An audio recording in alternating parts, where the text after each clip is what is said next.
Let's start with a deep breath. In and exhale. Now, let's move to a tree pose. I remember. Stand tall like a tree. 1 foot on your knee. Fingers together, pointed to the sky. Be one with the tree. Adam, we're live. Oh, goodness gracious. What's up, guys? It's Adam, aka Marf, and this is Marfoogle News, the only call-in show on YouTube. Not really. We'll be right back with today's news.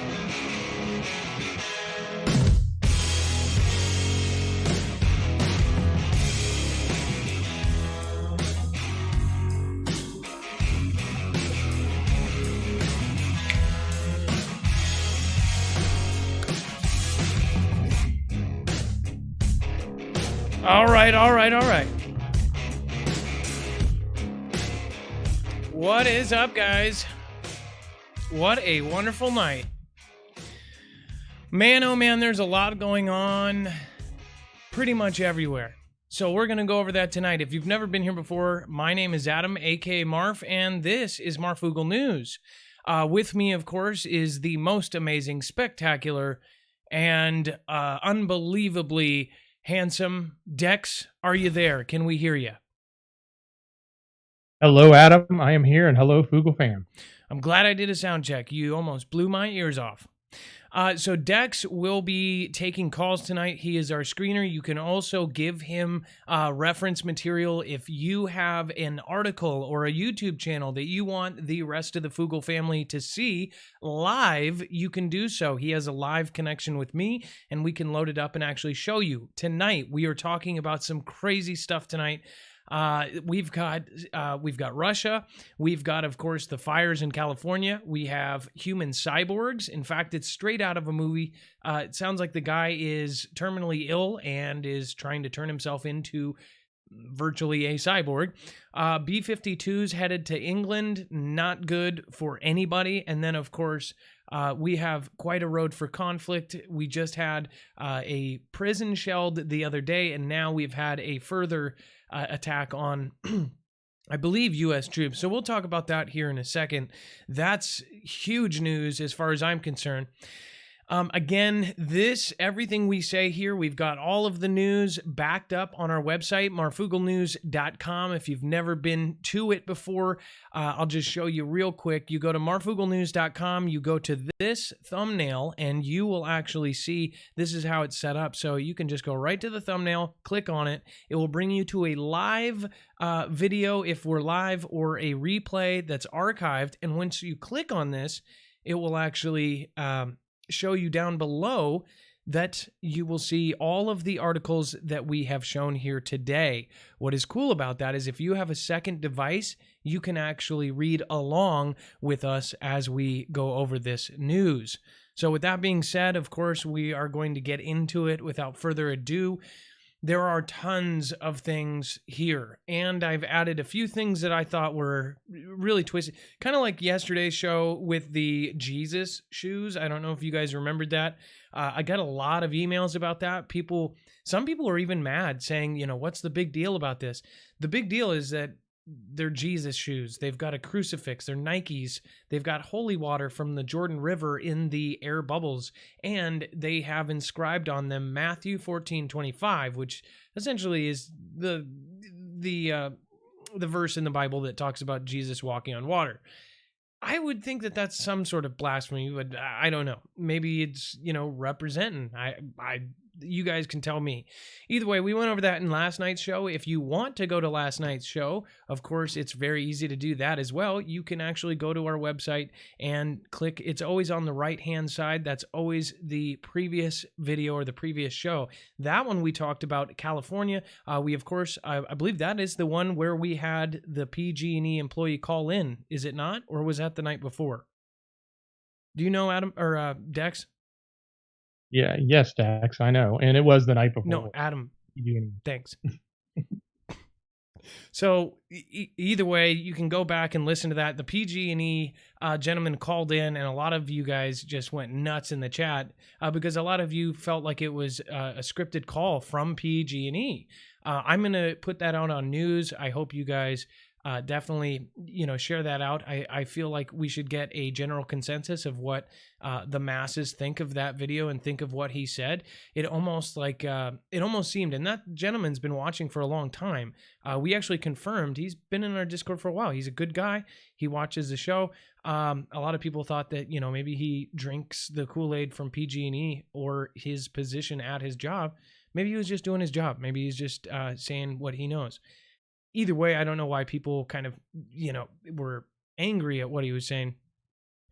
Other than that, the fires in California are very odd. And I think that even normal people are saying, what the heck?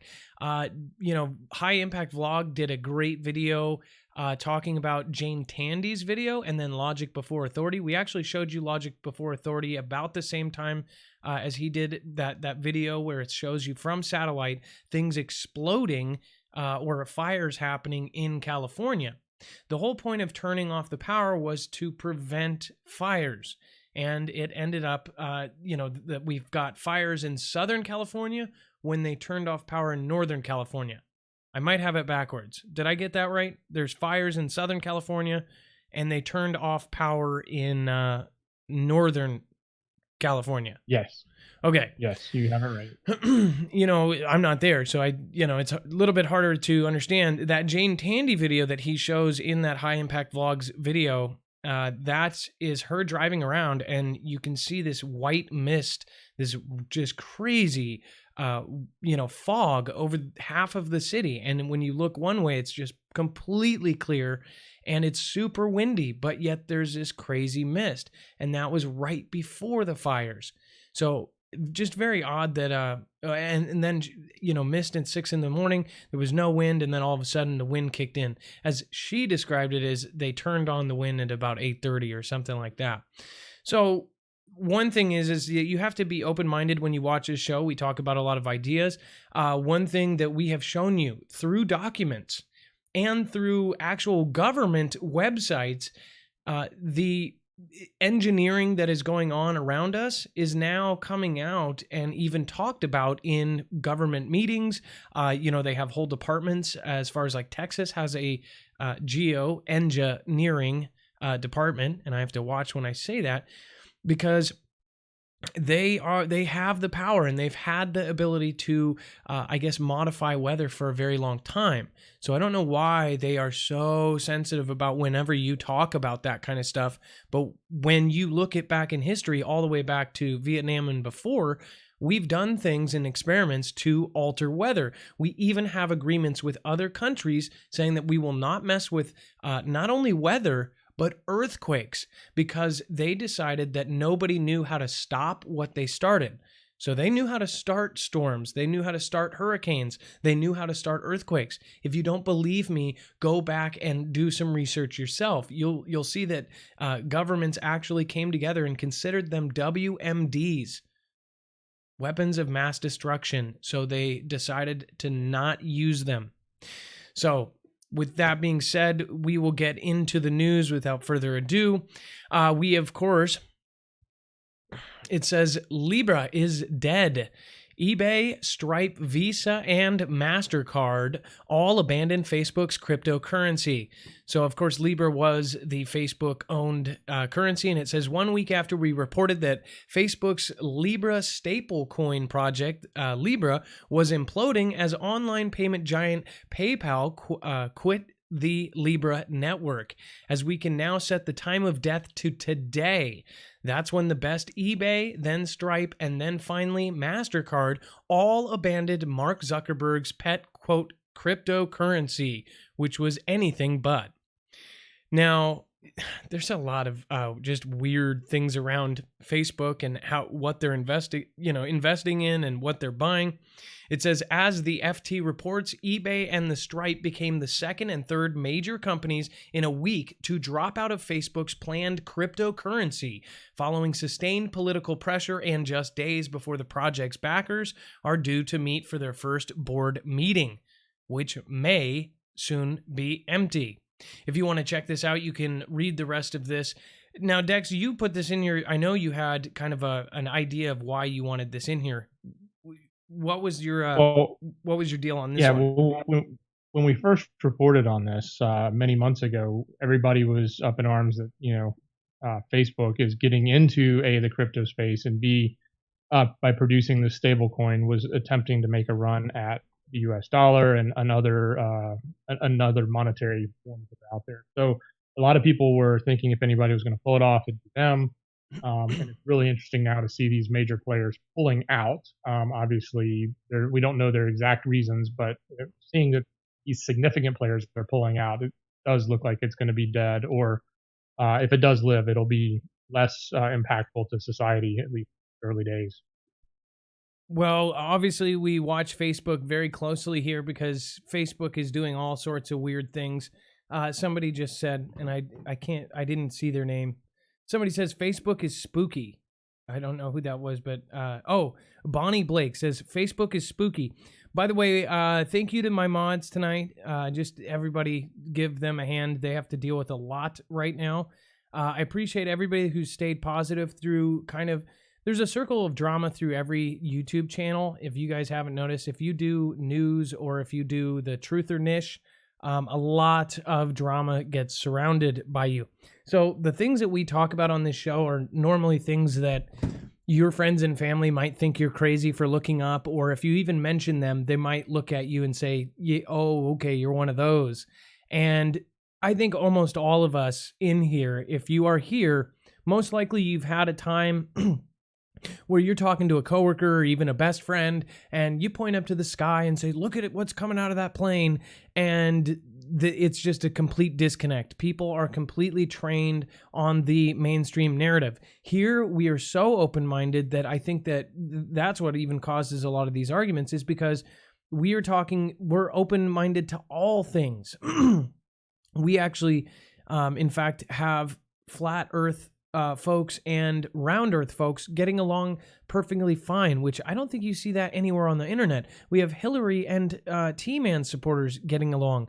That's a huge deal. So something we are doing here is working, and that is not all me. That's mostly the mods. That's what people are doing in the chat. That's what you guys are. You guys matter. Your voice matters. That's why I've always encouraged all of you to start your own YouTube channel and get it out there. I firmly believe that almost everybody just needs a push in the back to say, just do it. Don't wait any longer. You do matter. Your voice matters. Everything about you matters. So, with that being said, thank you to my mods. Lizzie Lou, hope everyone is doing well this evening. I hope so too, Lizzie Lou. Welcome James R. Sampson, David Farahud, or Farajud, Cellar Door 33, Mike Shagwell, the real Astuo, and Kieran Franny, Megan, and Steve Wilson. Thank you for all joining in the last hour.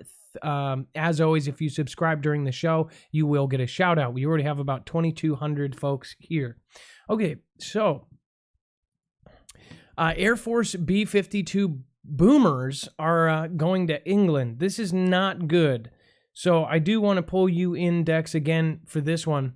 So we heard earlier today that these B-52 bombers were headed to England, and I guess the one thing we should be asking is if we should be worried or why this is going on. It says 4 B-52 bombers arrived in England on Thursday for a bomber task force deployment. The deployment will allow the air crews to train with European partners and allow Global Strike Command to practice bomber operations from a forward operating location. So essentially setting up farther away from home and kind of have a off home base. It says a bomber task force of 4 B-52 Stratofortresses and about 350 airmen began a deployment to RAF Fairfield in England Thursday. The B-52s from the 2nd Bomb Wing left their home base of Barksdale Air Force Base in Louisiana that morning, Air Force Global Strike Command said in a release. So this isn't even the first one, Dex. We reported on a few not too long ago as well. Yes, this happened back in April, and I believe we also had some in, might have been out of Qatar, which I guess is where we relocated one of the bases from. But yes, that was both in England, I believe it was in April. So if you're not familiar with what these are, yes, these are the most dangerous B-52s out there right here. That hair could kill. Okay, being serious, I don't know why it didn't bring up a single picture of a real B-52. That's bad. I guess you have The to... Love Shack. I know, that song is deadly catchy. Bombers. You have to put that in, apparently. That's how good Google is.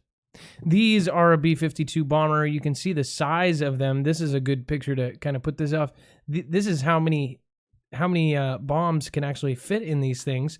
They can drop massive damage, and their life has been extended, which we actually covered in a previous show, how they are extending the life of these. Something like another 100 years are going to keep them around. Budget-wise, they are moving these around like crazy, and if they do it in little 4-plane increments, nobody really notices, but we've actually covered several over the last year. So they're placing these strategically all over the world. And again, when you hear that, Global Strike Command is putting them in a kind of a forward operating base position. That's a big deal. What are they setting up for? Some would say, oh, they just do this all. I don't believe that. I think that, these guys are trying to do something crazy with these. Just the main thing we're trying to figure out is what. So, I guess, Dex, what do you think about them putting these in England?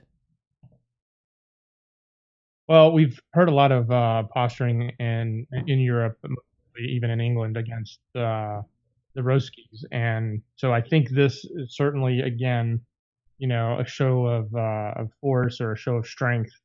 And obviously they're running drills and that forward operating drills, so they're preparing or making sure they are prepared for something that may need to be done.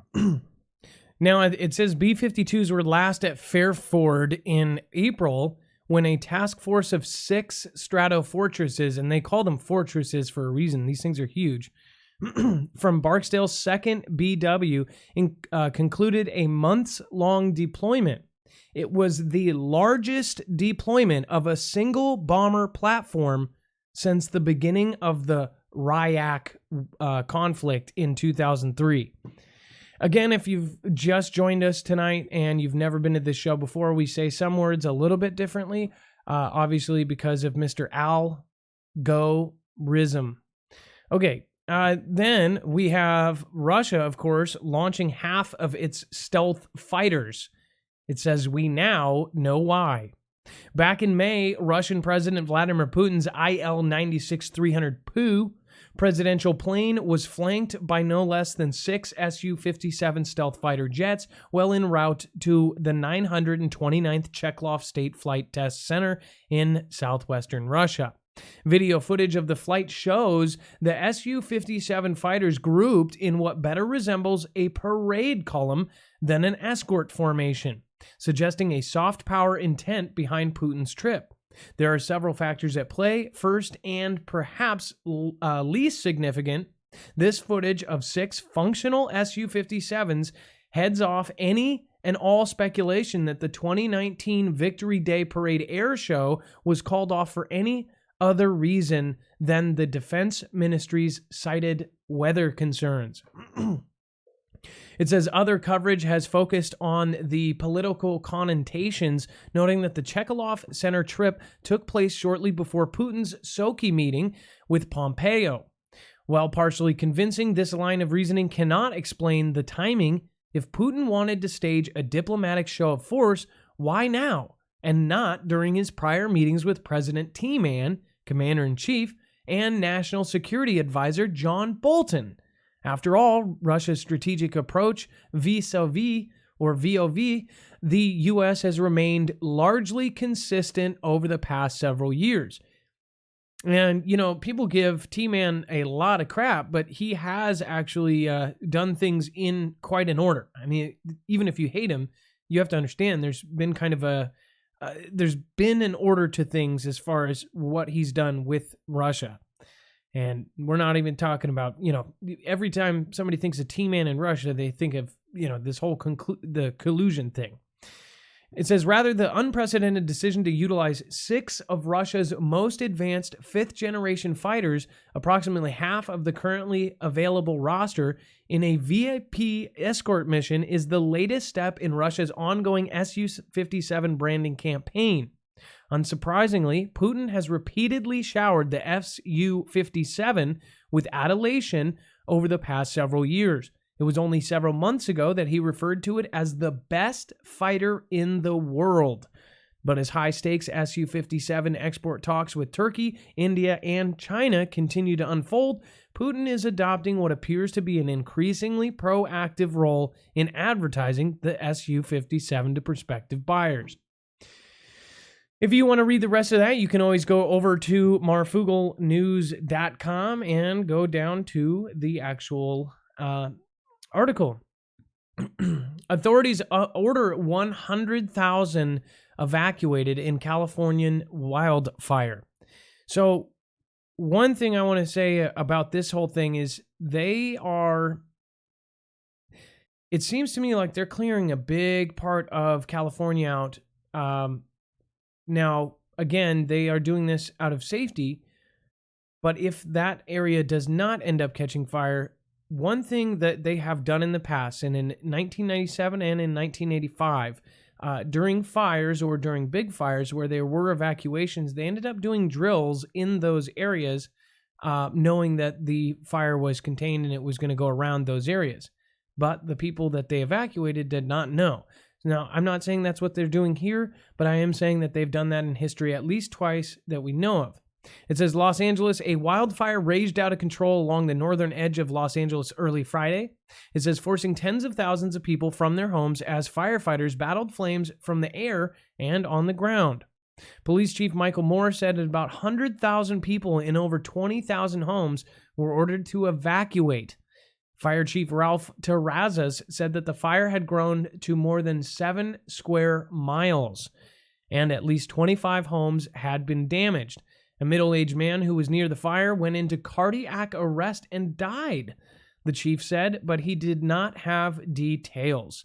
A death was also confirmed at an earlier wildfire east of Los Angeles, and it says that the Los Angeles blaze erupted around 9 p.m. Thursday along the northern tier of the San Fernando Valley as powerful Santa Ana winds swept through Southern California. Smoke steamed across the city and out to sea.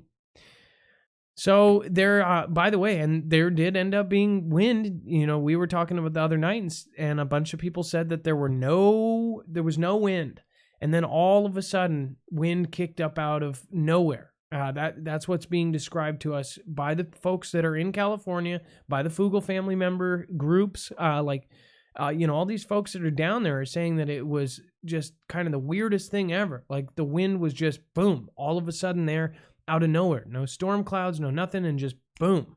Wind out of absolutely nowhere.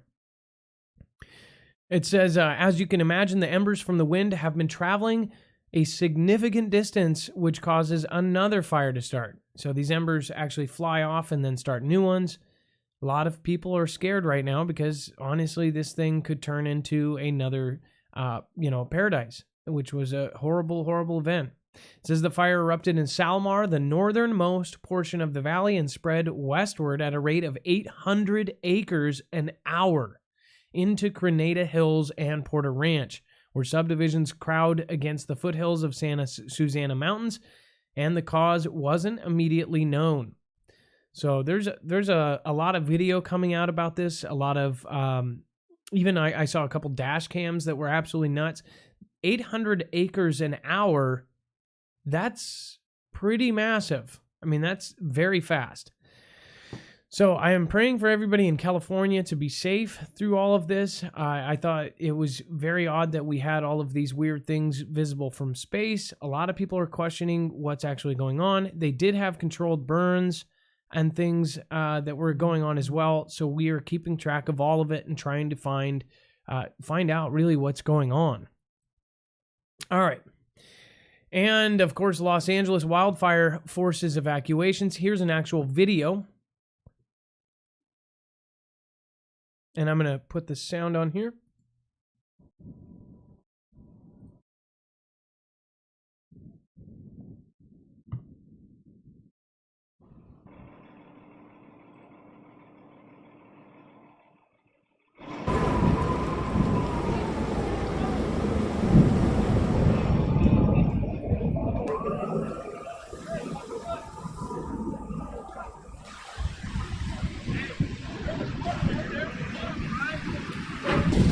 Credit to the Associated Press.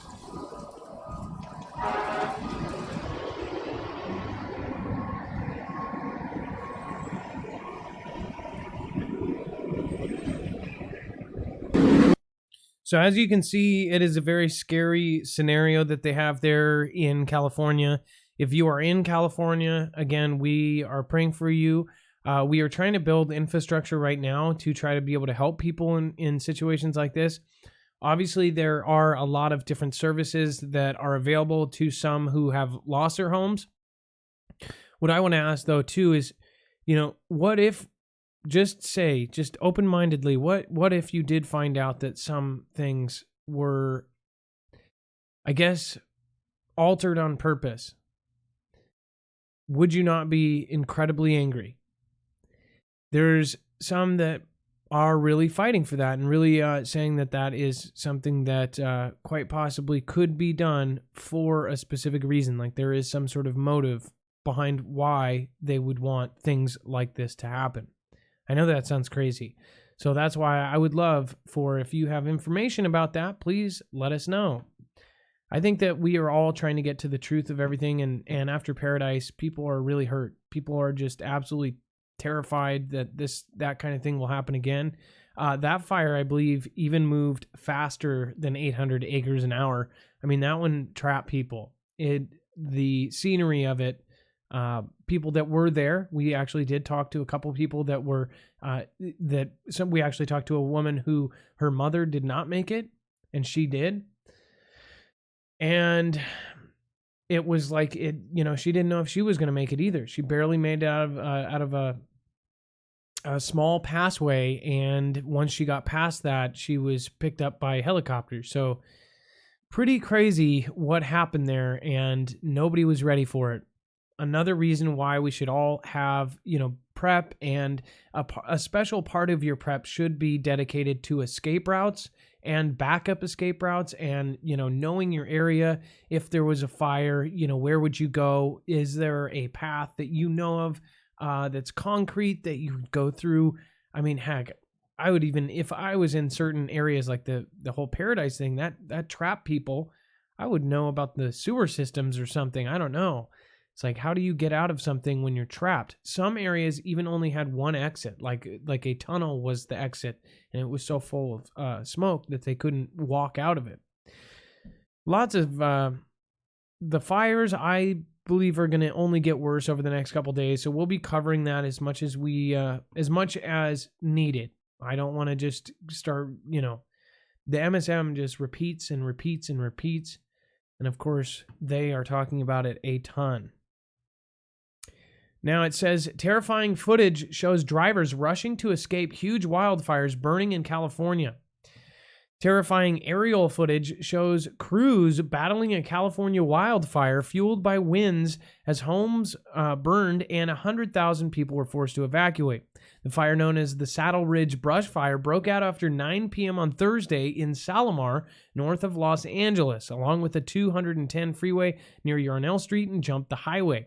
Multiple freeways, including I-5, I-210, and I-405 northbound, were shut down, according to the California Highway Patrol.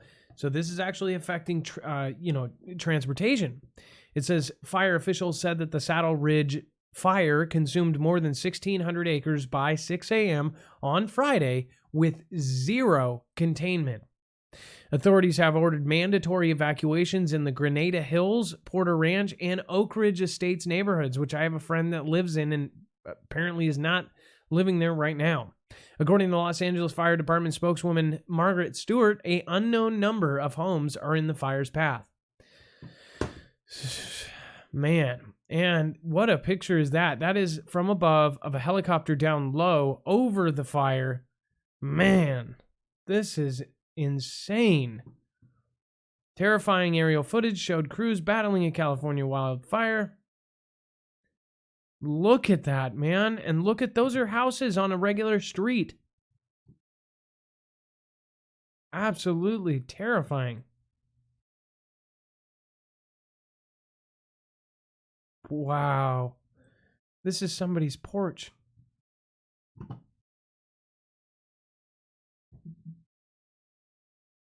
Very crazy.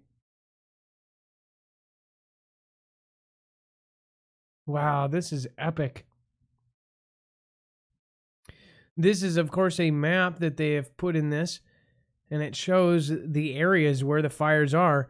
Now, remember, they turned off Northern California, and all of the fires happened in Southern California. So, don't know, and now apparently they are going to be turning power back on. It says this map shows where the various fires in California are blazing, including the most recent Saddle Ridge fire. Once daylight comes, a more accurate assessment can be performed. The LA Fire Department said in a message on Twitter, a number of homes have been destroyed by fire, but the estimated number is not available at this time. Drivers shared terrifying footage of the flames raging on either side of the freeway before it was shut down.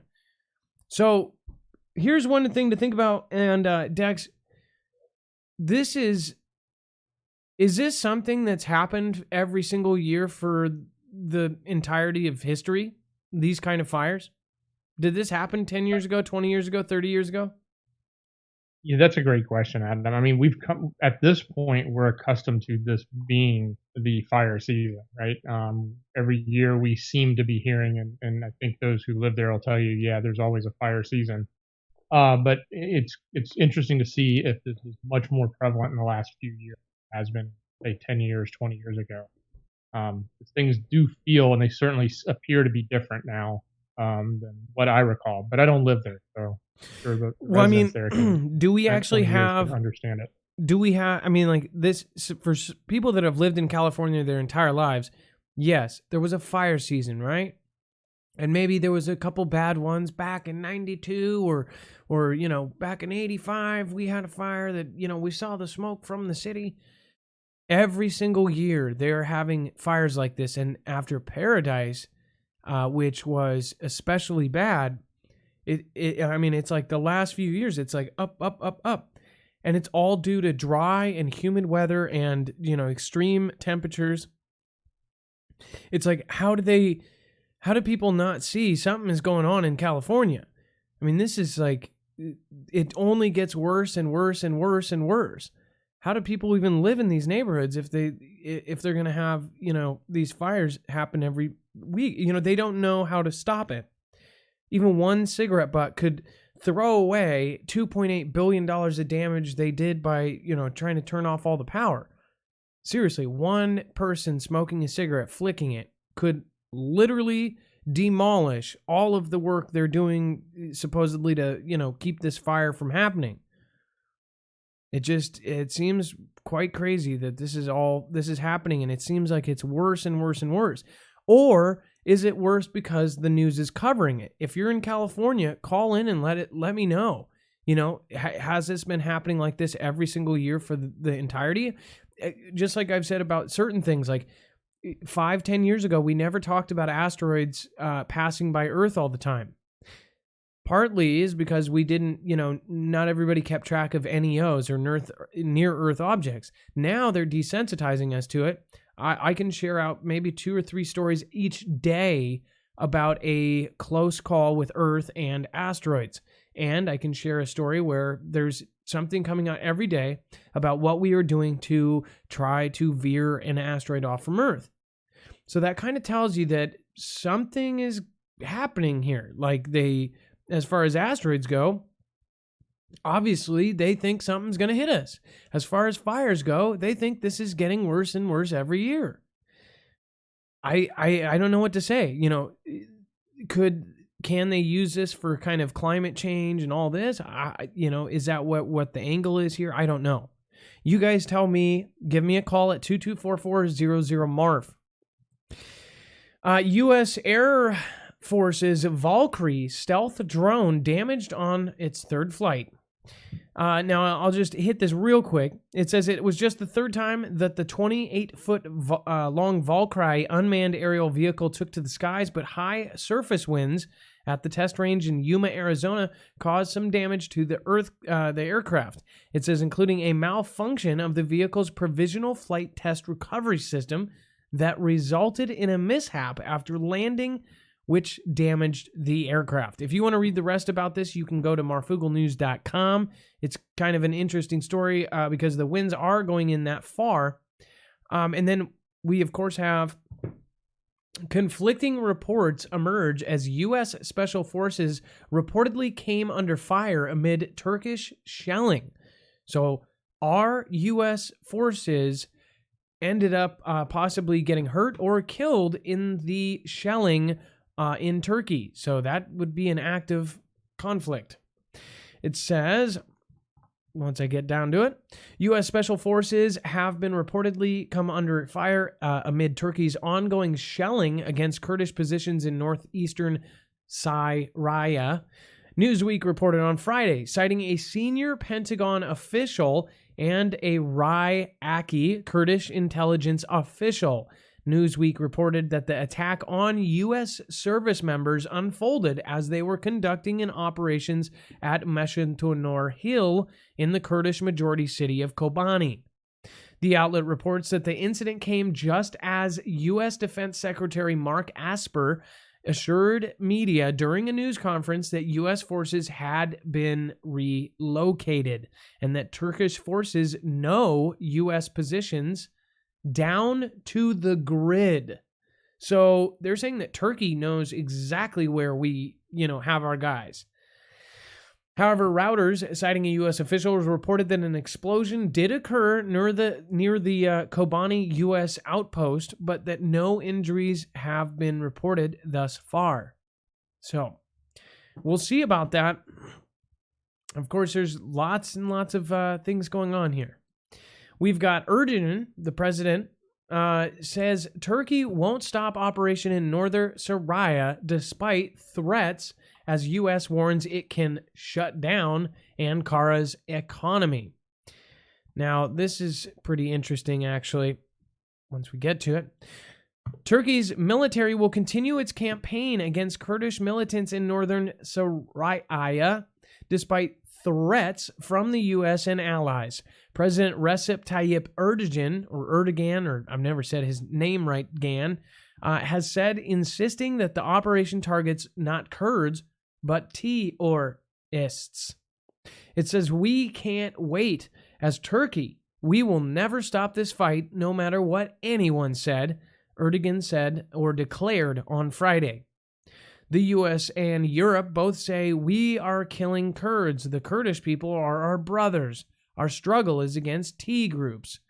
Of course, by T groups, I mean this word that I may not say. It says, Operation Peace Spring, the official name for Turkey's cross-border anti-terror campaign, launched earlier this week after U.S. President DT Commander-in-Chief announced American troops would be pulling back from the northeast border, which basically they said, we're pulling our guys back. They're not going to be protecting the allies anymore. And there was some big deal about that, which we covered in the last week's episode. The Pentagon has slammed Turkey's impulsive action, even though the operation had been planned for some time, and the U.S. was initially supposed to help in the creation of a security zone along the border. So, all not good things. I know that some of you may be saying, what the heck does this mean? Unfortunately, we have so much going on right now, and we are watching every little movement that's going on. We have our military sources here at the channel. It's what we see is that, and this is my opinion. I know it's not going to be a popular one with some. I feel like President DT has been filled in on some stuff that we're never going to see. I don't think the public is going to see why they pulled out officially, why they did, some of the stuff that they've been doing. I feel like there's other things going on here. I even feel, from knowing some of the stuff that I know from one of our sources, that actually Russia was on the right in one of these instances that involves Turkey and all this stuff, which, nobody wants to hear, right? At least here. But I think both sides made some mistakes. And unfortunately that happens. And now it's not looking good. The writing's on the wall. I don't think most of you have a problem with it. Most of the people that watch this show are pretty awake. We realize that it's only a matter of time before it's a conflict. We are going to have a WW3. And it's not something like, fear WW3 is coming. It's basically just knowing that our country is going to be in a huge conflict with somebody, and there's going to be a lot of sons, daughters, wives, husbands that are going to perish from it. And it might not be on our grounds. It might be in some other country, or, over in Russia or over somewhere else. Who knows where it's going to be, but it's going to be. So, we just all need to cherish every single day on this earth. And it's not about afraid of what's about to happen or what's going to happen. It's about getting prepared for, making the best out of what does happen. So that's just my opinion. You guys can have yours. Of course, feel free to call in at 224-400-MARF. If you disagree, that's totally fine. Dramatic video shows ISIS prison break. Now, this is crazy. So we covered this the other night. We told you. So now, Dex, do you remember exactly what you said? We actually covered quite somebody talking about how they were trying to get these like high level ranking terrorists out of jail.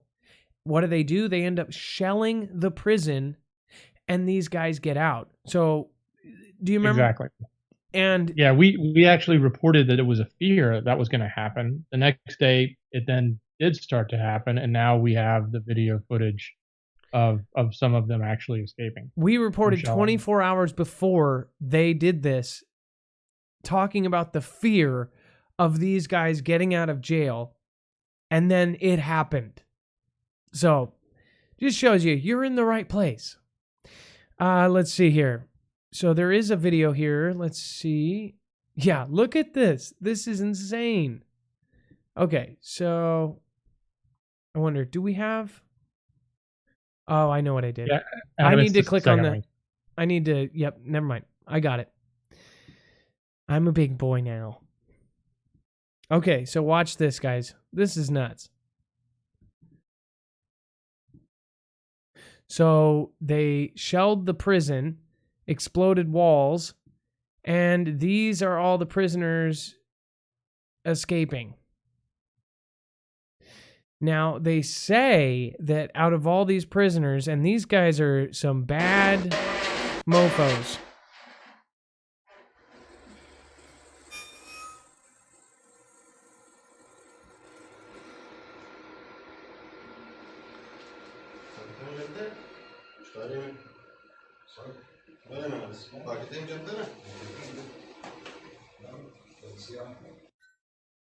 Is that not crazy?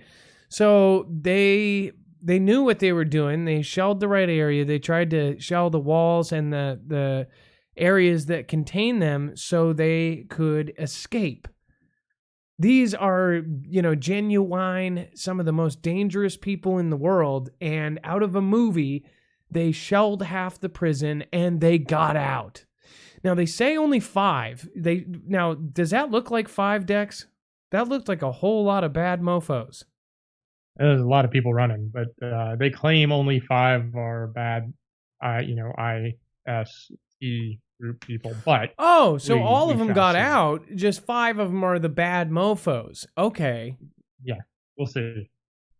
Okay, got it. Well, so 5 of the world's most dangerous and messed up terrorists just got out of jail. They got a get out of jail free bomb, I guess. That's how they do it over there. They don't take cards. Let's see. Conquest. What's up, man? Appreciate the love, mob, Marf, Dex, mods, Foogle Fam. Love y'all. Boom, boom. Thank you, Conquest. I appreciate it. And always keep creating and keep, doing your thing.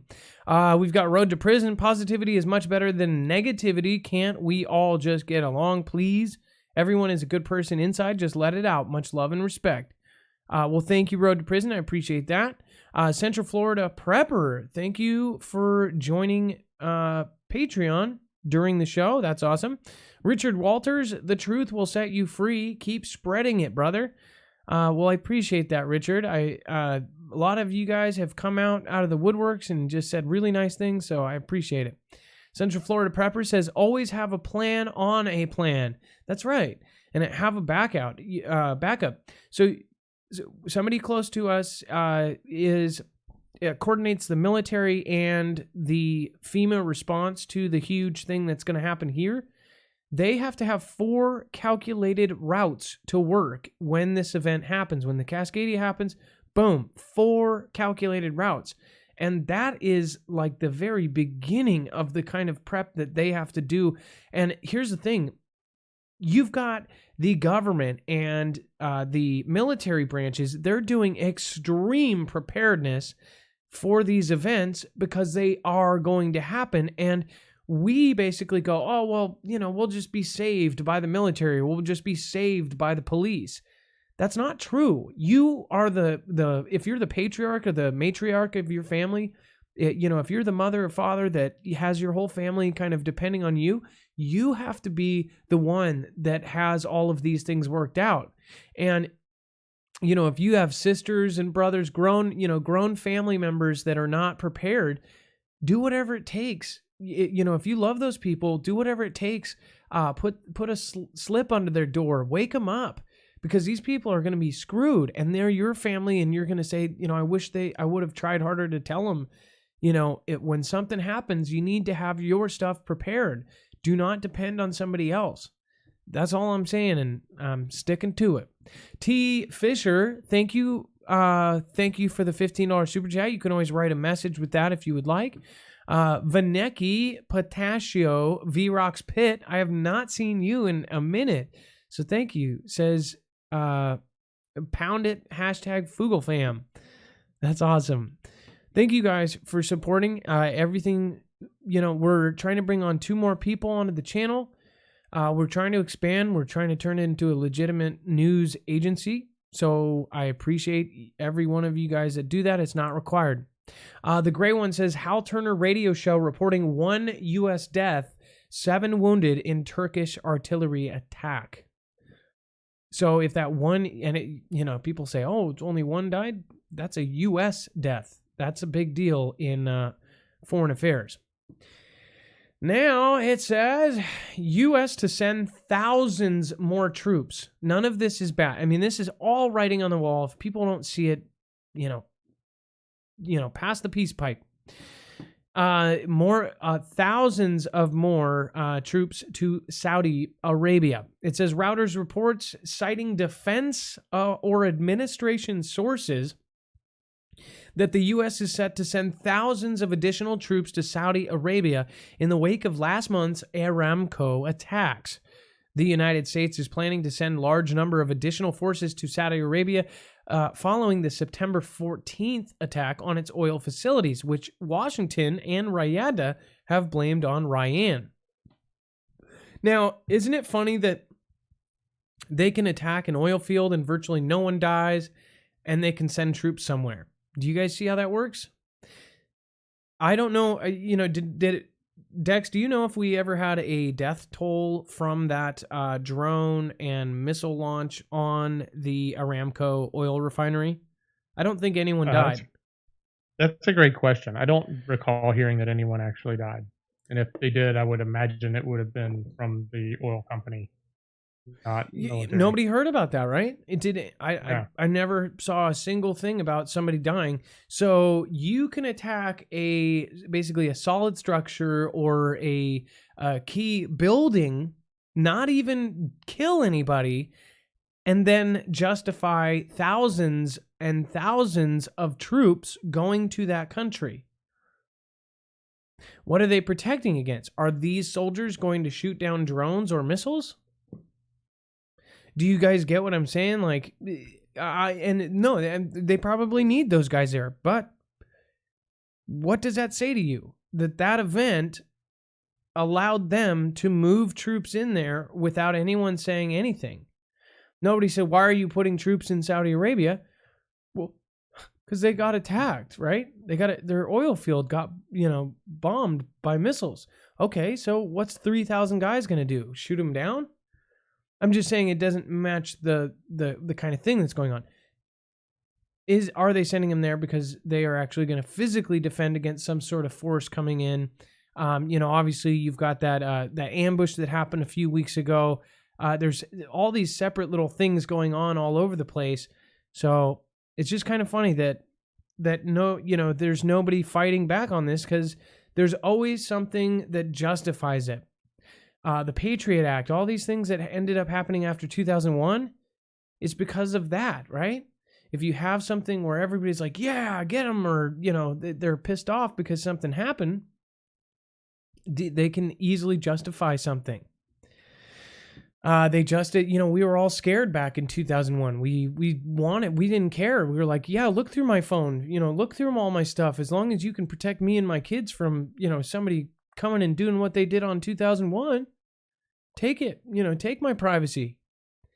And nobody really fought it because people were so red in the eyes and wanted to get revenge against the T or ists that they didn't realize, did you guys ever think about who paid for the damn thing? Now this is something I wanted to show you because I've been predicting this for a long time. And so let me show you this. I'm going to try to play this under fair use. I think I should have no issue. Let's see. Okay, this is actually a different video, but this is fine. So this is the correct hover bike. Check this out. A rideable drone called the hover bike.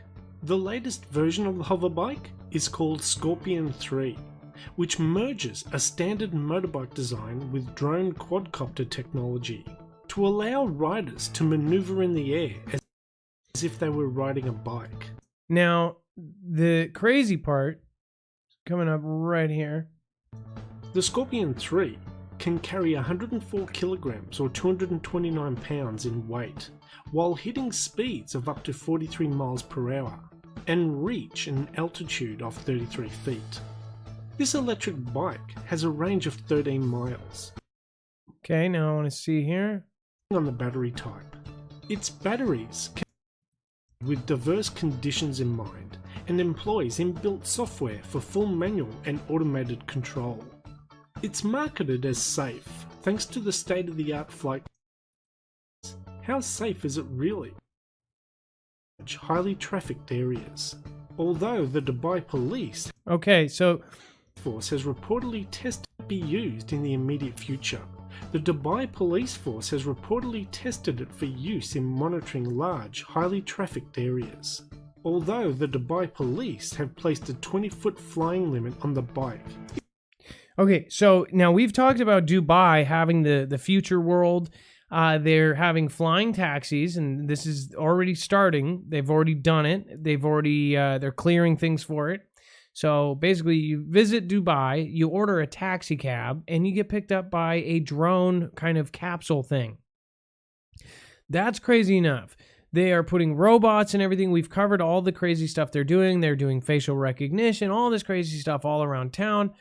Their police are driving in Bugattis and all these weird cars. And what they feel is that, tourists are going to want to take pictures with the police there because of, with these rare cars. I mean, we're talking about $1 million cars. If you guys don't know what Dubai, their whole thing is they actually have vending machines with gold in them. You can actually spend 40 grand and get a $40,000 gold bar come out of a freaking vending machine there. You can buy gold cell phones. Literally, you can buy a Samsung, S10 Plus Note 9 made of pure gold. This is the eccentric people that are there. Everybody's a millionaire. You see these just $1 million, $2 million cars rolling around. And one of the coolest things there, like if you're really rich, they judge you on like how low your number is on your license plate. Like if you're a royal family member, if you're in like the 1, 2, 3 under 10 or whatever. But that's not even the point. Their future police stuff that they're doing is just a future sign of what's going to happen around the world. They have already said, and experts have already said, they are paving the way for the United States and for everywhere else. And they are, in fact, partnered up with some of the folks. They are essentially the testing grounds for all of these other countries. So flying police on hover bikes flying around here might seem like science fiction, but it's going to happen. Guarantee it. Mark my words, this day of 10/11/2019. Within a few years here, we will have hover bike police officers, and it's not something like they'll soon have flying cars. No, they will have flying cars, and they already do. We just have not cleared them yet, and they're not on the streets yet. And some people might be like, this is awesome. But as far as the police force having these super vehicles and things like this, it's just a scary thought. Having police fly over you and monitor you from the sky, that is freaking just creepy. It creeps me out to the max. Not only that, in Coruscant with the AI bots that they are doing there, all of this stuff is going to come to the United States next. It's a very, very scary thought. I just wanted to show you that because that's something that came out last year, and it's actually kicking in. It says it's a love fest. T-Man announced a substantial partial U.S.-China trade deal on agriculture, intellectual property, and finance. So they say that it's almost getting somewhere. I was going to hit this, but we're running low on time. So I will tell you, I'll just go over the main part of this. Phase 1 of the deal includes intellectual property, financial services, and agriculture purchases. T-Man announced on Friday during a meeting with Chinese Vice Premier Liu Hu in the Oval Office, adding that the actual agreement may take up to 5 weeks to write. Planned tariff increases from 25% to 30% on some $250 billion in Chinese goods due to take effect next week have been scrapped. So I guess good thing for like Fry's and all these other, tech stores that completely depend on Chinese crap. China has agreed to purchase $40 to $50 billion in agriculture goods, and countries have reached an agreement on currency issues, T-Man declared. Regarding transfer of technology, a particularly sore spot for Washington, which has repeatedly accused Beijing of stealing intellectual property. The president said that the parties had, quote, made progress, but that most of these issues would be worked out in phase 2. Now, this is a big deal. Dex, can you explain why this is a big deal? We're actually getting along with China. Or this is something that not as many other folks have been able to do. Yeah, Adam, I think I'm sorry, I was on the phone, so I'm not that's all right. up to speed on what you were saying. Oh, we're talking about the trade goods, as far as the love fest. Yeah. Well, I mean, look, the markets, the economy, everybody's, as far as the Wall Street goes and traders, everybody's been up in arms over the lack of having a trade agreement right now with China. And even that, we've seen even companies that are having to deal with the tariffs and even raise prices on their own products. So there's a lot of, especially on the agricultural side, a lot of struggle with the farmers and what's going to happen with our goods. So to see progress on this is actually a good thing. If it was going to continue to wane and not make any progress, that would continue to probably hurt the economy and hurt at least the sentiment in the market with folks, as well as the direct pain it causes to, say, farmers and agriculture that are, buying or selling, mostly selling out of the country. So seeing this progress is a good thing. Hopefully it shows that we're going to make more progress in the trade deal, and we can start to get back to a place where we're getting winning deals, as Mr. T-Man likes to say, for the country, but and for the people of America, but also get things like, the market back in a good shape with the trade deals.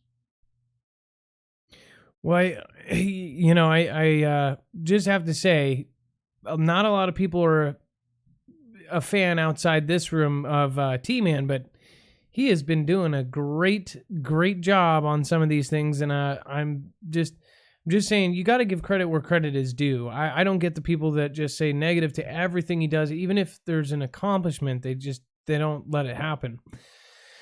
I think that's true. I mean, in the past, every other politician has just been in bed with China and giving away everything that we have, and letting them just have whatever they want. And at least now we're sort of standing up for ourselves and saying, hey, we're at least going to try to make it better, if not fairer. Right? Exactly. And if you look back through Obama, through Bush, through Clinton, all three of at least the last three have just been completely kind of bent over backwards for China.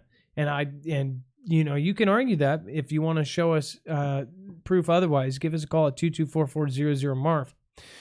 Terminally ill scientist is about to transform into the world's first full cyborg. This is creepy.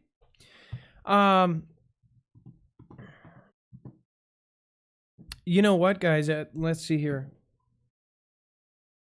This is quite creepy. Hold on 1 second. I'm gonna have to take a 25-second break.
Sorry about that, guys.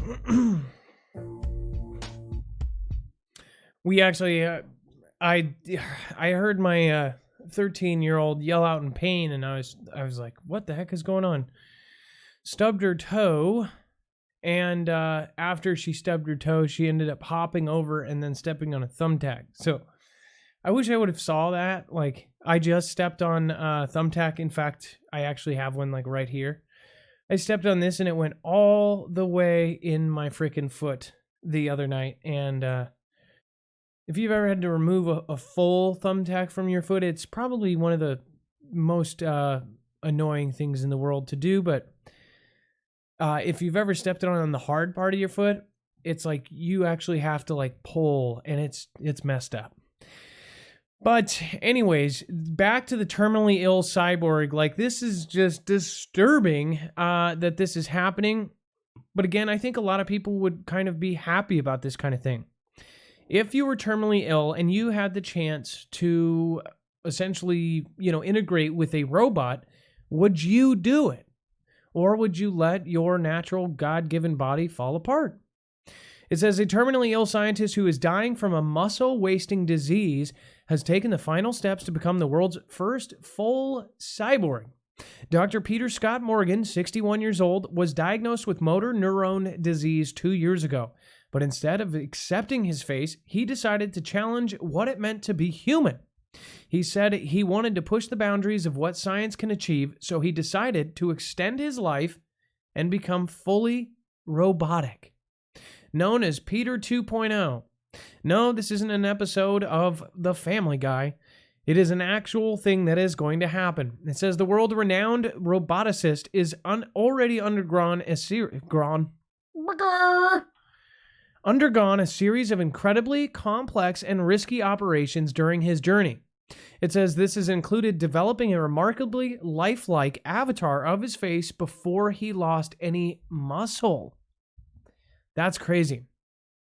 The avatar is designed to respond using artificially intelligent body language, and he has also explored eye tracking technologies to enable him to control multiple computers using only his eyes. And this week he announced the final procedure in his transition into a robot, where he traded his voice for potentially decades of life. What? He underwent a laryngectomy, meaning he lost his physical voice, but in doing so, he will avoid the added danger of saliva potentially entering his lungs due to his condition. So it says Dr. Scott Morgan labeled this final procedure as the end of Peter 1.0 with a post this week on Twitter and wrote, "This is my last post as Peter 1.0. What in the world? This looks like the dad on the Kardashians. Oh, that is him. Okay. Tomorrow, Thursday, I trade my voice for potentially decades of life as we complete the final medical procedure for my transition to full cyborg. The month I was told statistically I would be dead, I'm not dying. I'm transforming. Oh, how I love science." I think this is quite nuts, and this is something that just came on out of all of a sudden, and he's okay with it. I guess I would be okay with this if this was something neuromuscular and you could solve it with today's science. Is that something bad? I don't even think that would be something that would be that bad. I don't know. What do you guys think of it? It says, man, he is really, wow. He says, and when I say cyborg, I don't just mean any old cyborg, you understand, but by far the most advanced human cybernetic organism ever created in 13 billion years. I'm scheduled to become the world's very first full cyborg. Almost everything about me is going to be irreversibly changed, body and brain. It says it goes without saying that all of my physical interaction with the world will become robotic, and naturally my existing 5 senses are going to be enhanced. But far more importantly, part of my brain and all of my external persona will soon be electronic, totally synthetic. From then on, I'll be part hardware, part wetware, part digital, part analog.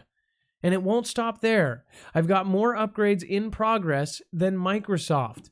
Mine isn't just a version change, it's a metamorphosis. The scientist has also been exploring eye tracking technologies to enable him to control multiple computers using just his eyes. Among other things, this would mean he would control his own electric bed and a hoist to help him move. This eye tracking technology means that he could no longer wear contact lenses. And so he has undergone laser eye surgery to enable him to have perfect vision at 70 centimeters, the distance from his computer screen. Oh my Lord, this is nuts. I don't know. This is so scary. This is just creepy. The scientist is also a remarkable top-end wheelchair, which he said on Twitter is brilliantly engineered and allows him to stand, lie flat, and go fast. It says he has undergone further pioneering surgery in what he believes to be the first ever operation of its kind to insert a feeding tube directly into his stomach. a catheter directly into his bladder, and a colostomy bag directly under onto his colon. These procedures will help him deal with any potential feeding and toileting problems, helping him to maintain his independence. However, he stressed online that this is an incredibly risky procedure for somebody with MND. Despite the risks and of operations of being terminally ill, Dr. Scott Morgan says he is not interested in how to survive his condition. He intends to thrive. This is the avatar of his face. Oh my gosh. And it says he created a remarkably lifelike avatar of his face before he lost any muscle. He remains positive and often humorous, seeing his situation as a chance to truly embrace scientific capabilities. He's going to be using robotics. So soon, he's going to be integrating all sorts of muscle stuff. I mean, like robotics. Oh my gosh. But you know what's very sad too? It's like this guy was up and walking around 2 years ago, and then all of a sudden just, boom, everything disappeared. Would you support this? At the same time, it is one of the creepiest things I've ever heard of, going full cyborg. I mean, he is removing his voice, knowing he's not going to be able to talk again. But at the same time, that same, the same thing will prevent him from having saliva going down his lungs and killing him. The man is dedicated to not only science, but to living, which I think, some people can say something, but in that position, what would you do? It's a very standout story for sure. Let's see here. And then, okay, so this is the craziest thing. Now, Dex, you found this, which, good credit. I don't know if one of the family members sent this in. Now, people have talked about... I think I did. Now, people talk about Sharia law, and I have to say it a little bit weird because that one's a big one. There's so many weird things around that on the internet. I don't know why. It says Sharia law going into force in New York as predicted. Now, look at this picture. If you've ever been to New York, you know what the New York police cars look like. That is not a New York police officer. That is the MCP. And what the MCP does is it actually goes around and it controls or it reinforces this law. Now, the big controversy here is the fact that, one, do you see, Jewish police running around or any other police running around? This is a full integration of other laws other than our Constitution. This is something of a religious law that's being reinforced by essentially a stand aside from the New York Police Department. Now, if you live there and if you know the full story on this, you can feel free to call in, but this is a very sensitive subject, but, somebody's got to end up talking about this. Some of the smaller channels in the family, definitely be a good thing to dig in and do kind of a independent, show on. We are going to open up a third channel for stuff like this. I want to say things that I just can't. Not if we are going to keep this group growing and keep preparing. What do you think about that? You can, of course, put it in the chat. Let people know. Let's see. Prepper Ilea says, "You're so awesome. Thank you for being a genuine guy. Much love, Adam." Well, Prepper Ilea, thank you. That means a lot coming from you. I know that I could tell that, it's that you with the whole fire thing, you're there and you kind of supported it because you're like, I don't want fire to come here. So you supported the power being turned off. Again, all I ask is that, that we all ask that question, like, what is really going on here? There's just a lot of weirdness around it. So thank you, Prepper Ilea. That really means a lot coming from you. I felt like, some of the folks there, I understand that the stuff we're talking about is very controversial. Conquest, stub toe, 2 thumb tack combo 10 points. Like the death race, right? Like if you've ever, totally not the same, but you get what I'm saying. Cassie Cam got an EMP shield and my flippy floppies equals ready teehee. That's actually really funny. EMP shield, actually, EMP shield's here. It says, thanks for all you do, Marf. Well, thank you. I appreciate that. Thank you, EMP shield. Thanks for being here. Dennis Mitchell says, Marf, I got 5 on it. It would be awesome to roll blunts and shoot the shit with you. Seattle Super Chronics. That's actually pretty good.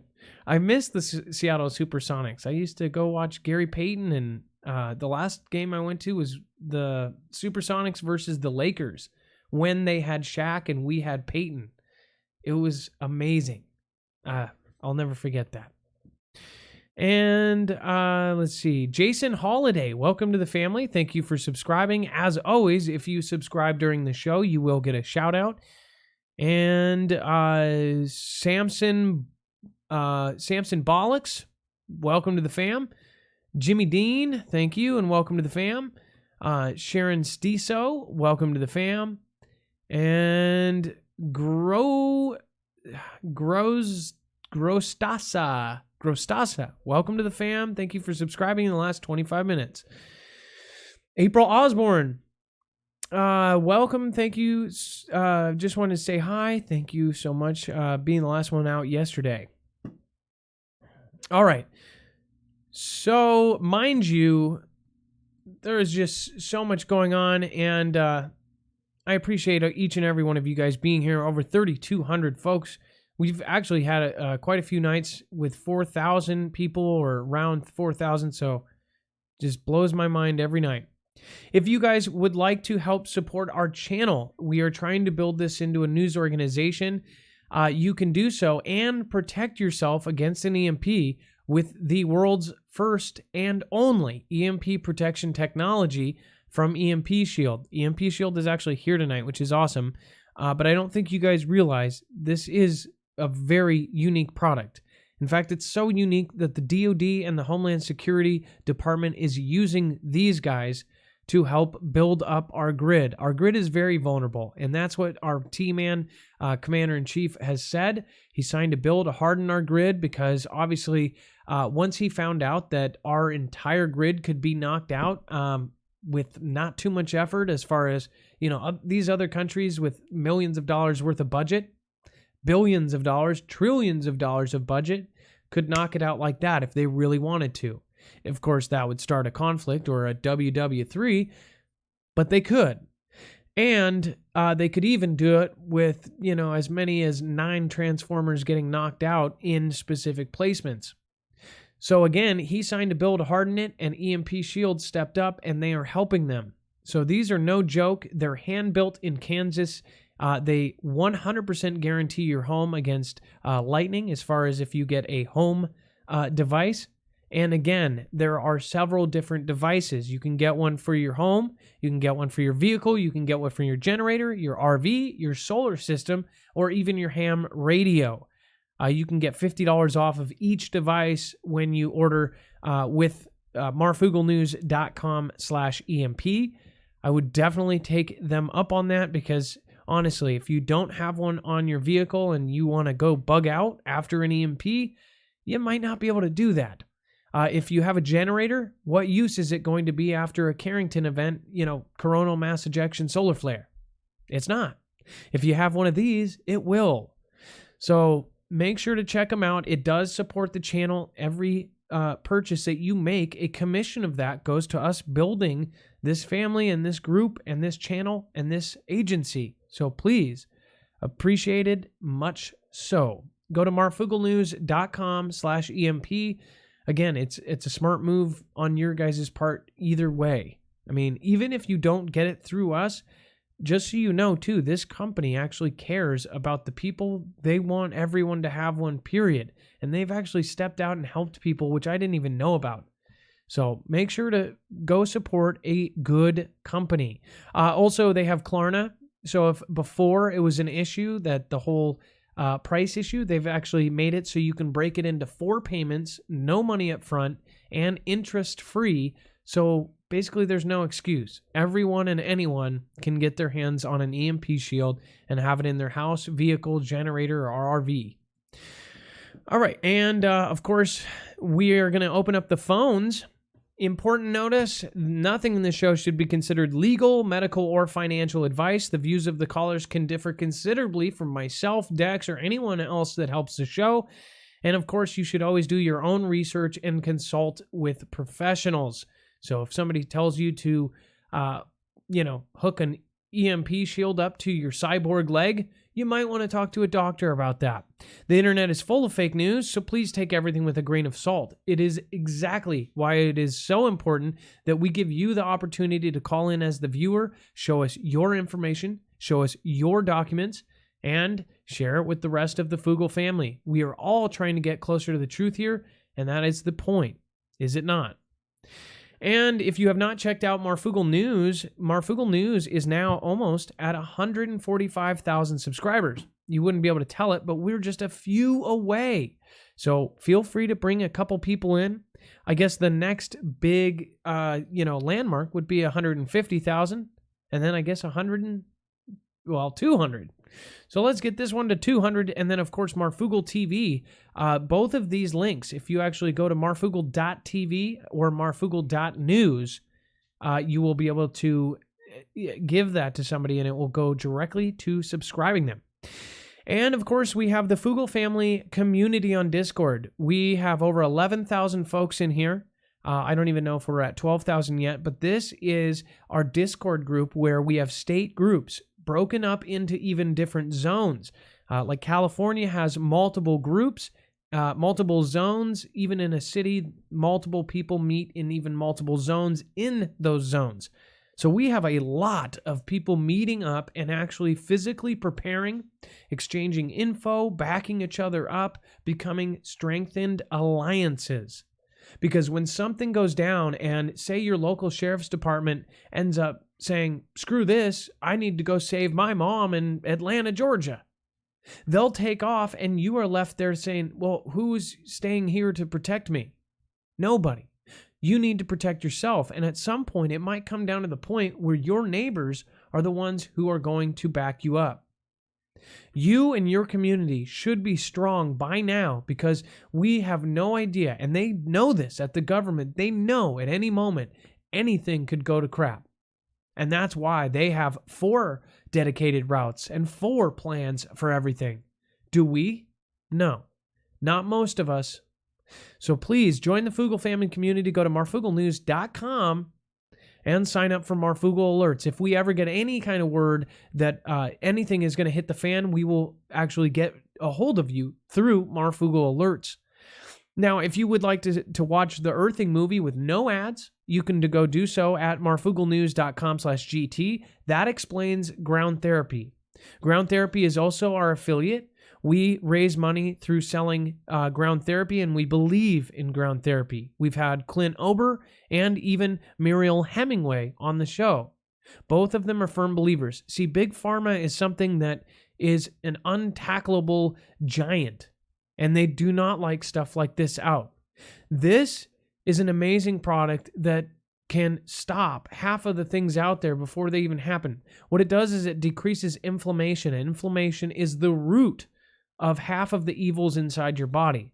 What people don't realize is that we are electricity. Our bodies are electricity. Our heads, our brains, our hearts are electricity.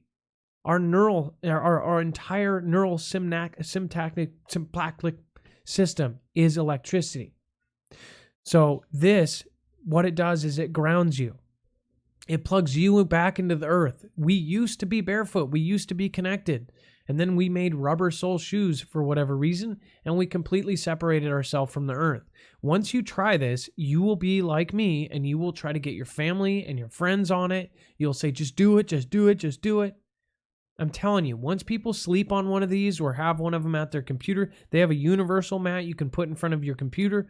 It actually grounds you while you're sitting there working on whatever you do. They're not expensive for what they do for you. Again, you can go to marfooglenews.com MARFOOGLE.com/earthing. If you use this code MH, you will end up getting free shipping on whatever you order. Again, it does a lot for you. The list is right there. And of course, if you would like to support a charity, you can go buy yourself a Marfia shirt. Not only will it go towards a charity, it ends up supporting, the Marfoogle family in the way of, you can bring people in and spread the word. When you're at a grocery store explaining what the Marfia is, it's not a Netflix show, it's a YouTube news show, and you should watch it. The Love Mob, of course, is our now famous us going over and love mobbing a random channel and getting people up to the point where they can use their voice for good. And of course, Marfia, disconnect from the puppet master. Cut free. #Foogle Fam. All of these are available at marfooglenews.com/t-shirts. All right, guys, so we're going to get the phones open. Again, you can catch all of this on marfooglenews.com. We are building a system right now so we can improve all of these things as well, so it'll be more readily accessible to anybody who's there, Foogle Fam and all. So we're constantly making improvements to digital platform. I have in mind so many different projects I want to do. Hopefully, our infrastructure will be built soon. There's definitely a lot of things that we want to do with the Foogle family businesses. That we are now taking business names and information. We're going to get you guys all hooked up with each other. It's going to be awesome. Okay, so Bonnie Blake, thank you for that. I appreciate it. Jennifer Arbuckle, thank you. I appreciate that as well. Magic Prepper says, gotta go. Thanks, Marf, for keeping us informed. Stay prepared. And thanks to everyone in chat. Some great people in here. That is awesome. Thank you, Magic Prepper. I appreciate that. Shanna B, thank you, Marf, for all you do. Well, don't forget Dex and all the mods. They're behind it as well. Dennis Mitchell, Marf, I got 5 on it. Oh, yep, got that one already. Okay. Perfect.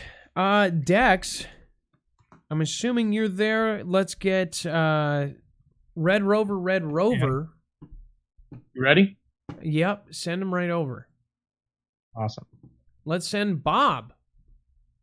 Bob.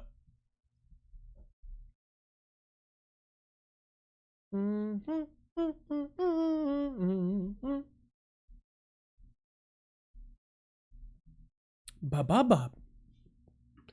Bob, you are live on Marfoogle TV. What's going on? Hey, Marfoogle, how you doing tonight? First-time caller. Well, long-time listener?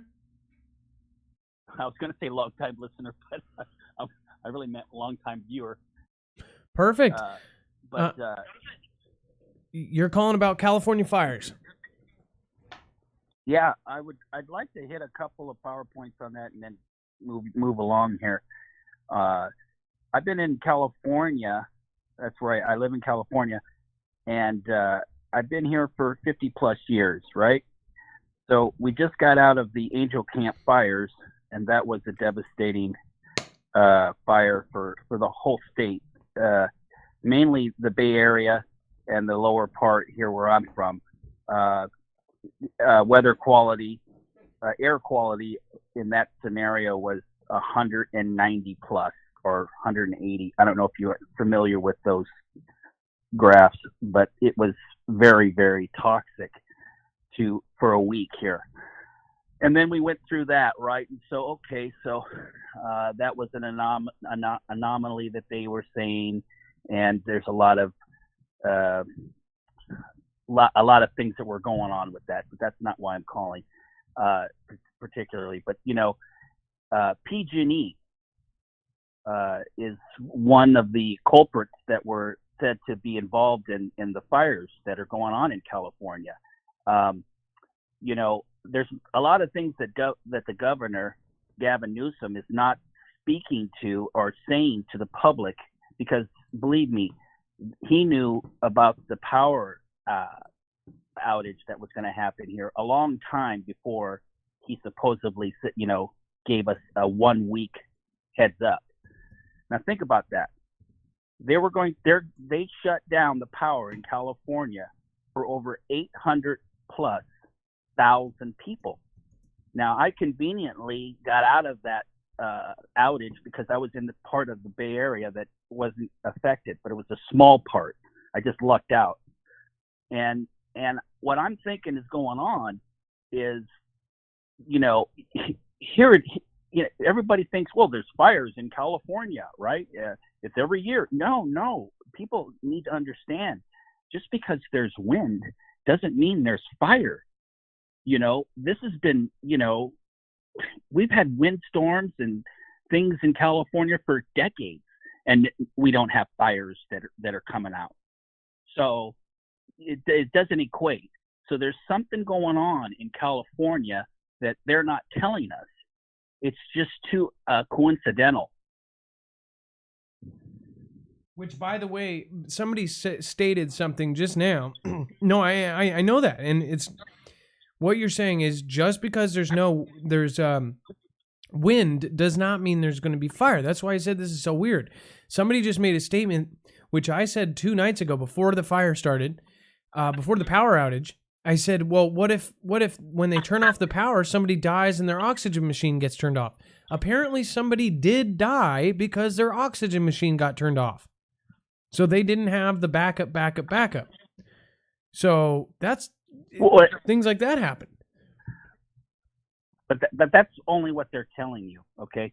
So there's a lot of things that don't ever make it out to the media out here, to the local, the local people that live here. So the power grid is under attack. We have a problem in California that the powers that be, our infrastructure is second rate, our power grid is suspect. Now think about this. So we're going to shut the power down to figure out where the problems can be so that we can fix it. Now that sounds like first grade stuff. They've known about the infrastructure, the power grid for many, many years. And now suddenly they're addressing it. But in the meantime, while they're addressing it, we're having these devastating fires. So it just doesn't make sense. Year after year after year, though. Well, I agree. I agree with you there. And so the gray one says this sounds like Mr. PG&E. I don't think so, because Mr. PG&E was making. What you're saying is that this doesn't make sense. This doesn't line up. There's something going on here, and I think everybody is now starting to see that. Right. And so, if you look at it in terms of catastrophic events, we've had, the Angel Camp, we had Orville Dam, we have a lot of things infrastructure-wise in California that are, when I say third world, I'm not kidding. California is being destroyed. The infrastructure is being destroyed here in California. Now, by that, do you mean with the fires, they're actually destroying the cities, or? Well, they are in lieu of the fires. Now, there's over, a million, not a million, excuse me. There's over 100,000 people that have been evacuated out here. Their houses, a lot of them have burnt down. I don't know how many structures, and it's not reached the level of the Angel Camp yet. But where the fire's burning down there, there's plenty of structures that are compromised, that are ready to be burnt up. So it's just I heard a lot of things too. There was explosions and stuff, and I'm right next to Morgan Hill, where there's a lot of things out that are. I'm just going to say something, and I can be a conspiracy theorist or whatever, but there is something going on in California that is that the nation needs to pay attention to, because what's going on here is thousands of people are being affected. I mean, hundreds of thousands of people. So I just want your listeners to pay attention to what PG&E. And the other thing is PG&E is bankrupt, and they are now in a position to be taken over. They had a judgment that they were able to control their bankruptcy in such a way that they could just direct it. But they've gotten a settlement that they're not in direct control of the bankruptcy, and they could be taken over by some other company that doesn't care about anything. They just take it over. Yeah, no, I hear what you're saying, Bob. We hit time. And I think a lot of people are starting to see that, and I think that a lot of the audience as well agrees with you. I guess now what we need, Bob, is we need people to go out, and we need people to do their research and try to really dig deep, and especially you locals in California, ask people what they're doing, ask what's going on. So, yeah, absolutely. Well, thank you. Hey, one quick thing before I go. I know you follow Randall Taylor, RKTN News. Have you heard any update on him? Because I haven't seen him around. I know he's had a stroke. Do you know? I heard it was a minor stroke, but I did not. I just heard yesterday that he was still. I don't have time a lot to check in on all of the channels. But I just heard yesterday that he hasn't been making as many videos, or that he's been kind of disappeared. So I asked everyone to pray for him, and that's kind of the last thing that I heard. But okay. Well, no, but I'll check in on him. All right, I'm just just a word out. I just that's in the people that I follow. Anyway, all right. Well, I'll let you go. Thanks a lot for your ear, and keep praying for us here in California, I guess is my last word. Okay. All right. Well, thank you so much. You have a wonderful night. Be safe. Be prepared, Bob. All right. Hey, what is up, YouTube? This is Randall K. Taylor, your host, coming to you guys live once again with another video. And like I've said, America, it's been a great day. I'm currently right now waiting for the doctor to come in. All right, what's up? We've got Josh on the line. Josh, just going to have you hold on 1 second. And just wanted to check in on RKTNN. So RKTNN okay. Had a mini stroke, he says. Almost done, almost ready to go home. But that was a week ago. So, no, that was 9 days ago. So if anybody can reach out to him, if anybody has his personal information and know him personally, please reach out to him for me. Especially my mods. Mods, if you have, you guys have my phone number. If any of you can get a hold of him, give him my info.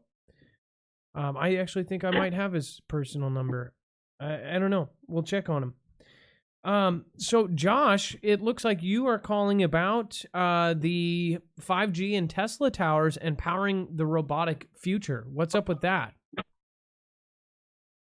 Okay, yeah. So I was just like connecting some dots, basically, and so like the downfall to the robots that we got is, of course, the batteries. They just don't have a long charge time, runtime, right? Yeah.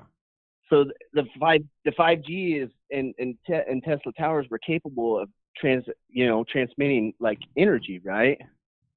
So it'd be a perfect way for them to be able to implement, a robot that could stay out 24/7, right?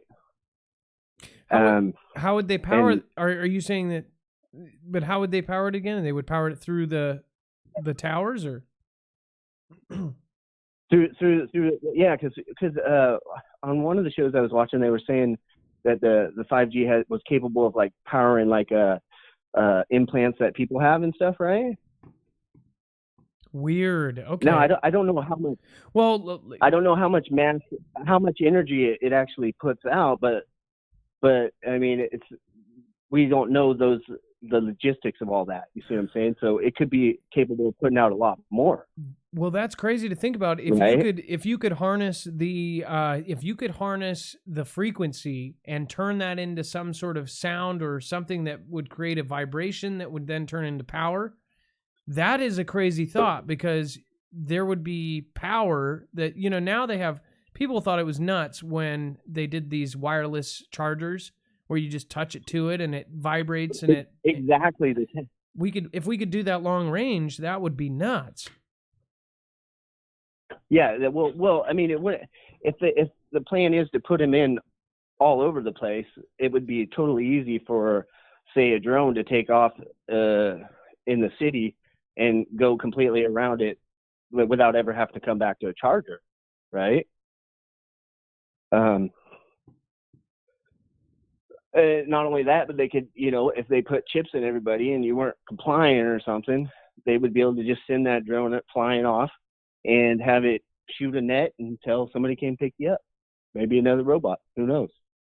I'm just saying the technology is like all there for this stuff to be very close to happening, Well, I do see that, though, as far as, because it's such a high frequency, if that could be harnessed into some sort of smaller power. The thing with that hover bike that I showed earlier, the reason why it doesn't make sense right this instant is because it only has a 13-mile range. And of course, it's only going to last 25 minutes or whatever. So that's not something a police can ride on all day, every day. But if it was powered by towers, so, yeah. Yeah. So, I mean, that's because, and I say that because I watched this other thing about the amount of information that you can download from 5G would max out the maximum phone plan you can get in like under a minute or something.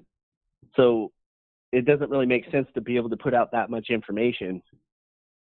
You know what I mean? Yeah, no, kind of thing. I get what you're saying. Well, Josh, and another thing go ahead. Just wanted to give you a minute. Well, and minute another heads thing up. too.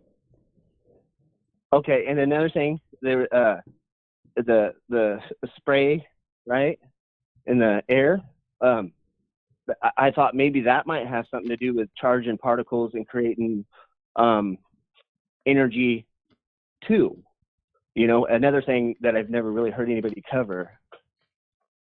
So, as like far as like static aluminum, electricity, right? Putting aluminum in the air and then charging it. Yeah, like static electricity or something, kind of thing. Like if you ever been in like a dust storm and you get shocked real easy because it creates static electricity. Yeah, no, but maybe they see can what create, you're saying. Maybe they could create something else too. You know what I mean? I mean, that could be another way of power that most people aren't thinking. I don't know. I just hadn't heard anybody kind of think of, that being able maybe to power robots, say the mosquito ones or whatever it may be. You know what I mean? So I wanted to throw that out there, and maybe somebody smarter would be able to figure. Well, I think it's fascinating. You know what I mean? I don't think people are thinking that route, and I don't think they realize that that if there was something like that, we would have a motive of why they were spraying. I like your thoughts. Well, thank you for calling in, Josh. Yeah. I appreciate it. Okay, awesome. You guys are awesome. The show's awesome. It's awesome. The awesome thing is, we could talk about the news, and then we could get some genuine people calling in and giving a little more extra information. Yeah, absolutely. Like you said, boots on the ground. Boots on the ground. All right, guys. We're all over the country. Thank you, and thank you for watching. I think he has a very good point. By the way, somebody said, something, call them, get out. If you disagree with a caller, that's one thing. But you guys, everybody gets 5 minutes. It doesn't matter what their view is. That's the whole point. Unless they're just calling in to troll, that's one thing. But everybody has a voice here.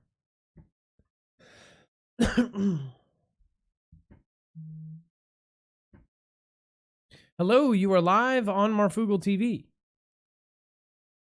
Marf, how are you? It's the Mountain Man. Oh, what's up, Mountain Man?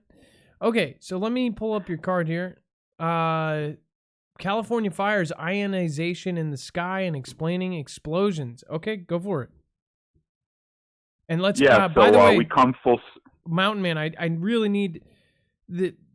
We've gotten so many things about it. I need to keep all the calls to 5 minutes. That's why I'm being short with everybody tonight. I'm trying to be fair to everybody. All right. Okay, go ahead, Mountain No Man. worries. No worries. You'll want me back then. So we come full circle tonight because I found you, Marf, because I want to know everything that's going on. That's how I found you originally, and I have a beautiful mind to add to the mix, and I got it figured out.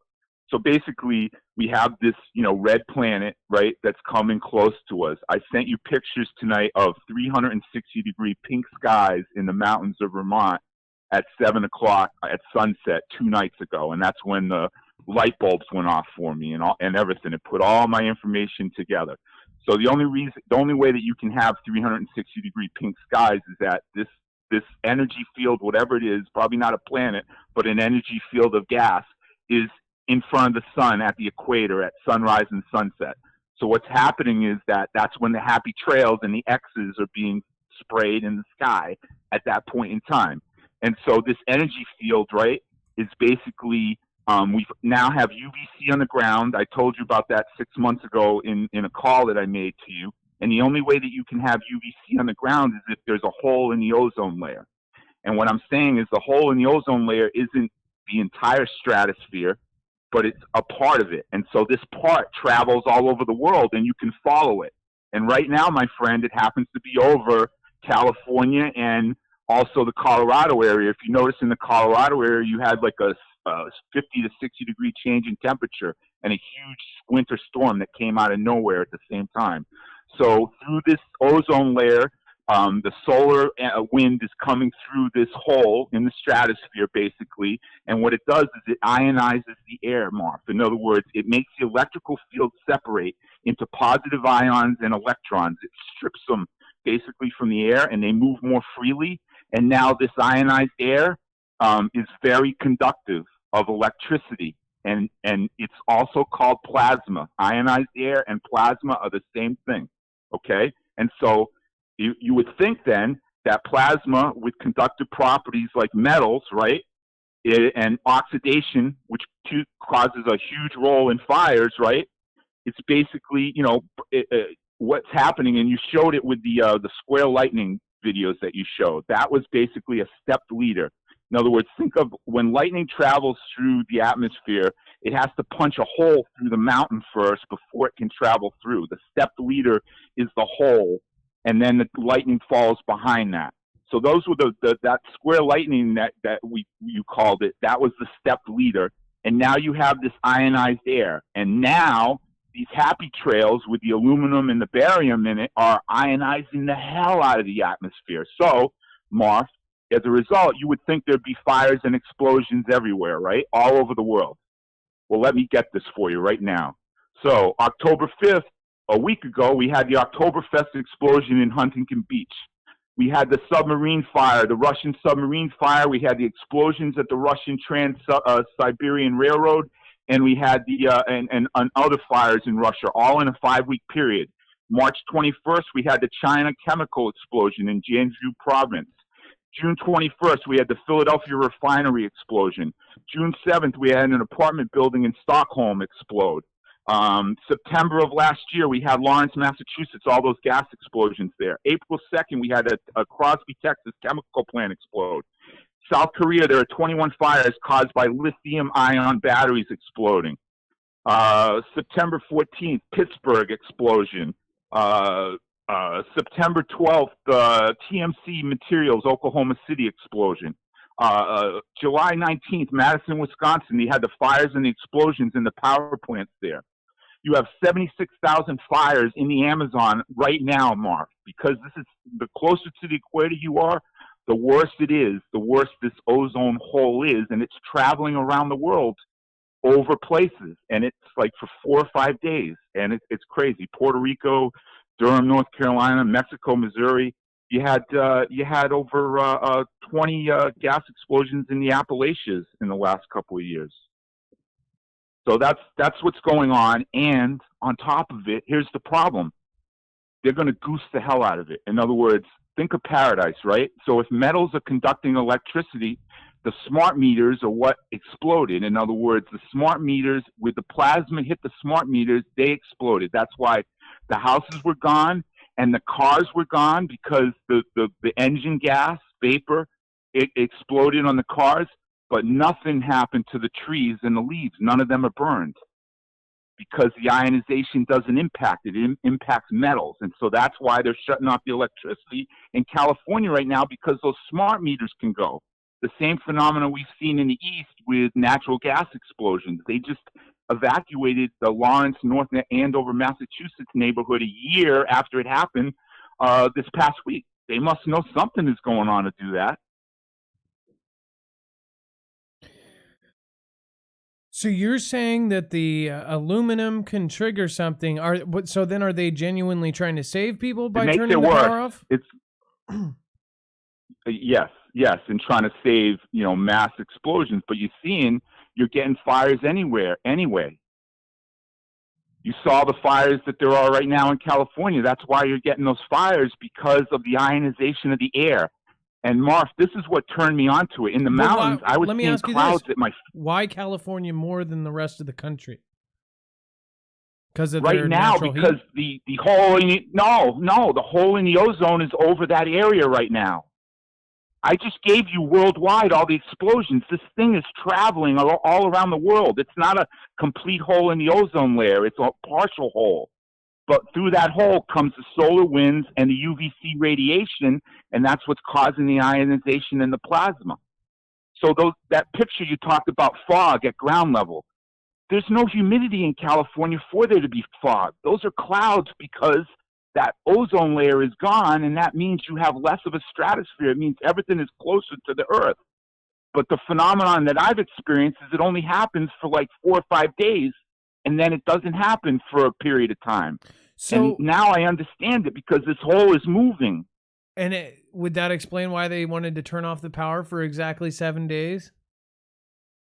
Of course.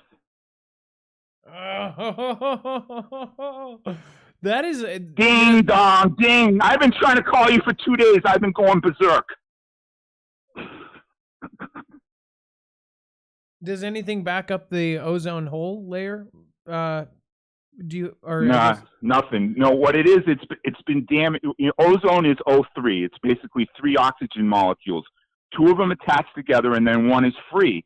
And so, when you get the $250 charge in the hotel room because you were smoking, they put an ozone machine in there. The 2 molecules play together. The third ozone oxygen molecule combines with the smells and the smoke and takes it away.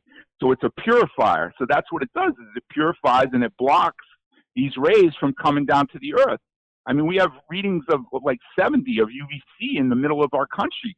So closer to the equator is the problem. And that's why it's sunrise and sunset. And of course, that's why the West is seeing more of this red thing. But damn, I saw the pink skies the other night, 360 degrees in Vermont. And that's when the light bulbs went off. And then I'll get you pictures, Mark, but then I look to my left, because God always shows me to the left. That's where I was in the World Trade Center that day. And there's a brand new electrical line that they ran underneath the old electrical line in Vermont that doesn't have a lot of resources and only 650,000 people. Brand new electrical line with some type of surge protector that I'd never seen before, all along the main route that they were paving at the same time, because we were stopped in traffic. And that's when these, the light bulbs just went off. Crazy.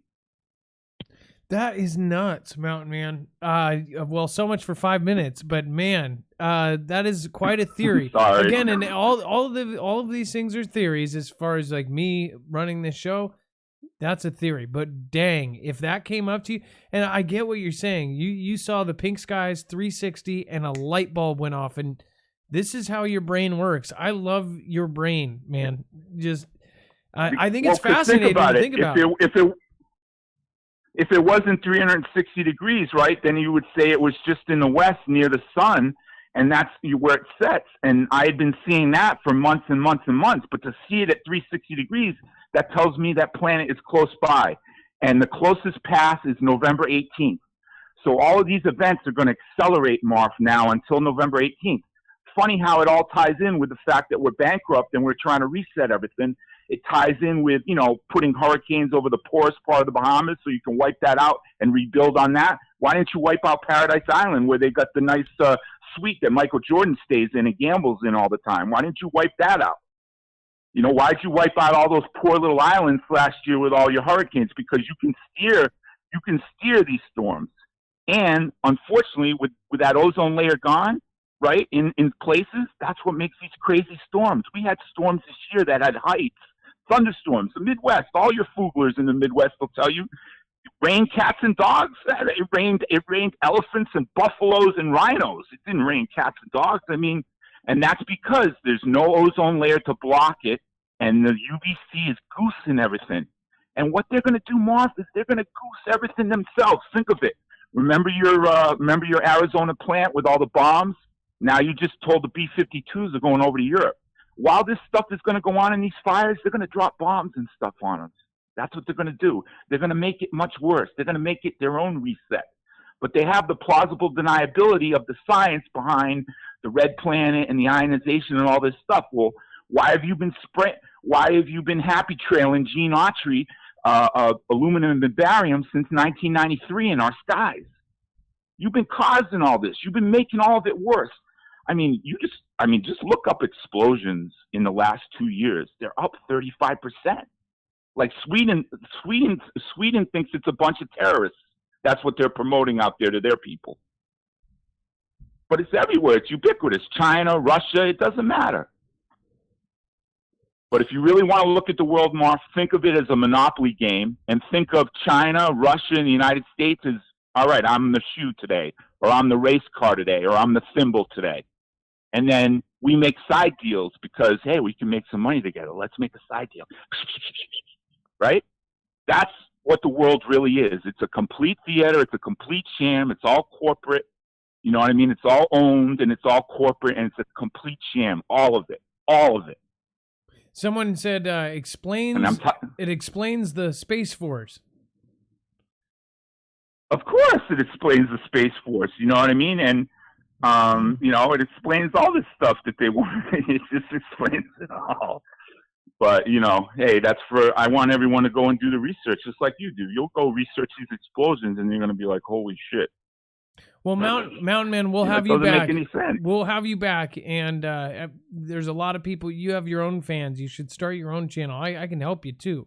But either way, I'd love to have you back. And I'd love to talk science to it. I'd love to talk to you off the air sometime. Hey. We haven't gotten to that yet. Anytime you want. Anytime you want. But there's a science to it. The same science that I didn't bring up for NASA. And let me drill the hole in NASA right now. Okay? They didn't find the Van Allen belt was discovered after the moon was supposedly landed on.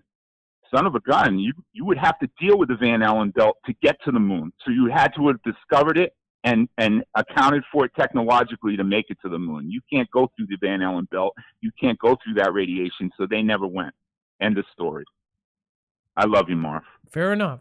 Well, thank you for calling in, Mountain Man. I'll end up showing your website as well. Yeah, okay. Grateful Mountain Relief. Yep. Grateful Mountain Relief. And right. You have a great night. Yep. Okay.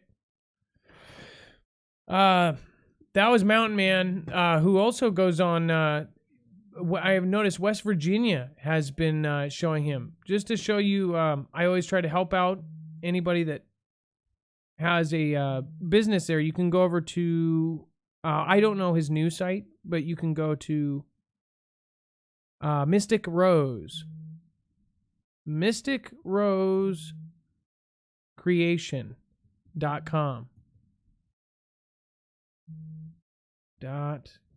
And I'm pretty sure if you just type it into Mississistic MYS boom. Oops. Well, I'm 0 for 0.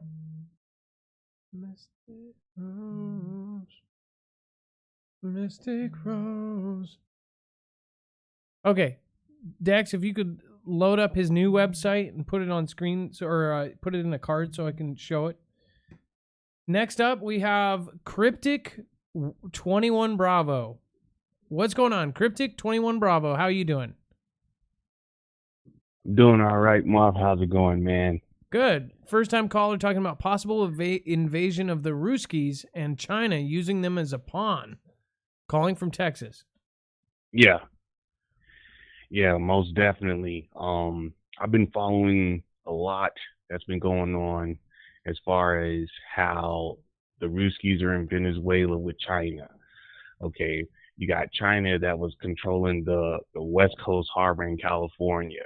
You know, the loading dock, the one place that you could smuggle anything into the U.S. would be from where?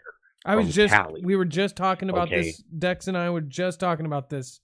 That T-Man is basically switching over this dock, to Australia. Pretty crazy. Yeah. So, minus the fact that you have the Ruskies also in the Pacific Ocean in U.S. territory somewhere. You also have them in Venezuela. And not to mention, I do recall them getting put in Antarctica, which is above the United States. And, Canada's kind of a neutral zone. But if putting all the pieces together, this is just what I believe. Now, I'm prior military as well. So a lot of the tactics that's being done in California right now, these are tactics that we would use before we invaded someone. First, you would take away their uses of power. Then you would take away their uses of communication, known as comms. So if you look at everything that's planning out, you got to ask yourself, one, why is the military training in pitch black darkness? What exactly is it they're preparing for? Now, we've been having blackouts all over the United States, but the one blackout that's really hitting and affecting the United States right now is California. So if I'm going to move my team in a position to do something, the best time to do it will be at night, because not everybody's going to be paying attention. As far as the UN being on our soil, the UN, in my opinion, is a mixture of Ruskies and Chinese. Now, the big game that I feel that's going to play out is China's going to sit back and let the Ruskies come in and invade the United States. And the way that I feel that they're going to do it, they're going to attack from South America as well as California. Then, if you look at all the assistance that the Ruskies is giving China, from helping them get the whole detective missile type of material and tools, like, come on, man. But the whole game plan, China history has shown that they cannot be trusted with any ally that they have ever had. They're stabbing everyone in the back because they want to be dominant. They want to be on top. So you let the Ruskies come in and do the job, and then you come in and take over and give the Ruskies whatever China wants them to have. Now, on top of that, I feel that the next conflict would go in behind money. Now, the UN apparently has lost all their money, and everybody knows that money is created through conflicts. Now, you have DT doing trade deals with China. Okay. Now, there's history that DT has also done deals with the Ruskies. Everything is getting played like a chess game. I'm willing to sacrifice the Ruskies to get the job done for me so I can do what I want to the country and give them whatever I want to give them. Now, if you actually pay attention to everything that is playing out as of right now, none of it makes sense. None of it makes sense. Morgan Hill is a chokehold point in California right now. It is a death trap. Anybody going in, there's one way in and one way out. So if anybody is going to try to attack, they're going to surround the surrounding area as a choke point. You can't fight it. You can't fight your enemy at nighttime. You put your people more at risk being attacked at night than you do during the day. But look at how everything is playing out. I honestly feel that an invasion is going to come from South America and California, because we don't know what has been smuggled into the United States. Apparently, China's been smuggling fentanyl into the United States. So, by the way, Now, to talk Trump- about kind of what you're Trumping saying, up the situation. can you hear me, sir? Yes, I can. Just to interject, the one of the largest and most important, docks and ports was run and kind of owned and run by China for the longest time. It was a deal that was done with the previous president, and a huge amount of power to China through California through that port. So we have no idea if they were doing some things on the side there that they shouldn't have been doing. Not to mention the biggest buyer of property in California are the Chinese. In fact, some of our friends, they could not find a house within 25 minutes of a house going up. Some Chinese buyer would buy it cash, all cash, boom, done. And this is something that's actually plaguing California. Every single house that goes up, every piece of property, boom, Chinese buyer. So just to kind of interject there. Exactly. Go ahead. No, I'm saying just like everything that you're saying, okay, aside from the invasion happening, you have sleeper cells. We all know they are here. We've seen evidence of them being here. In my opinion, the whole thing is being played out for people to forget what is actually in the midst of what could become. You don't hear people talking about the Ruskies in Venezuela no more. You don't hear about them being talked about being in U.S. waters in the Pacific anymore. They're not in the news anymore. The best time to attack is when your opponent gets comfortable, when they forget. As long as they continue to push this fire in people's faces, people that are not awake are not going to be prepared, and they're going to get caught with their pants down. And once again, like I said, I'm prior service. This is military tactics that's being done. So wait, let I'm me going ask to take you, away everything that you got. What question though here on this? Why do it now though? I mean, we're not going to see it in the next couple days. They're not going to invade, right? And why would we what does PG&E turning the power off have to do with China? Do you think that they're taking a check from them or what? How would they set that up? As far as PG turning off the power, I believe if we check the history, PG&E has already filed for bankruptcy. So if I make a deal with a country and they come to me and say, hey, look, we're going to give you this money and this is what you're going to do for us, why not take it? And make it seem like an excuse to turn off the power. We don't know exactly what's going on behind the closed doors. It's only a speculation. And I believe, being that China owns a lot of property in California, why not have money invested in one of the biggest electric companies in California? If you're going bankrupt, I'm going to offer you money and do a deal with you. Because the money is going to help you and your business out in the future. You know what I'm saying? I mean, if you look at everything, like I'm just saying, look at the way everything is playing out, and being that I'm a military man, these are chess moves being made. Well, also the Rothschilds owned PG&E, and it goes all the way back to the first wars. I mean, talking 1800, way back at the beginning of their family lines. They actually played a part along with a couple of the other main families in the wars. They supported financially both sides because war is good for business. Exactly.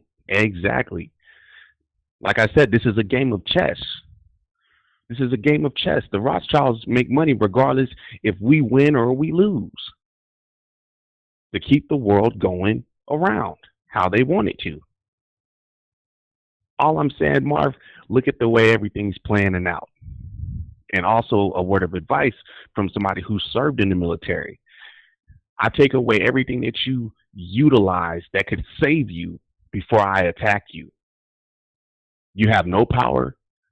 None of your radios are going to work. unless they're solar. And hell, even some of the solar doesn't work when the power's down. People have been seeing UN everywhere across the United States. We've even had a train pass through Texas in my area heading west. We've seen trains passing in Texas heading east. Yeah, it doesn't If make you sense. look at the way everything plays out, it'll either happen from the East Coast and travel to the West, or it will travel from the West Coast and travel to the East. Not to mention, the governor of California just signed 15 bills or 15 laws towards the bang bangs today. 15 laws have been signed against the bang bangs today from the California governor on strict laws for confiscation of weapons. So you're gonna you take away the power of the people. You take away comms randomly out of nowhere, saying that they're useless now, and then you strengthen bang bang laws. Come on now. If you take away everything that the people have to fight and survive, they're vulnerable. They're easy targets. Easy targets. What are you going to fight with? Who are you going to call when they do invade? You can't call nobody. You don't have power. Well, Cryptic That's 20, all I'm saying. Cryptic 21 Bravo.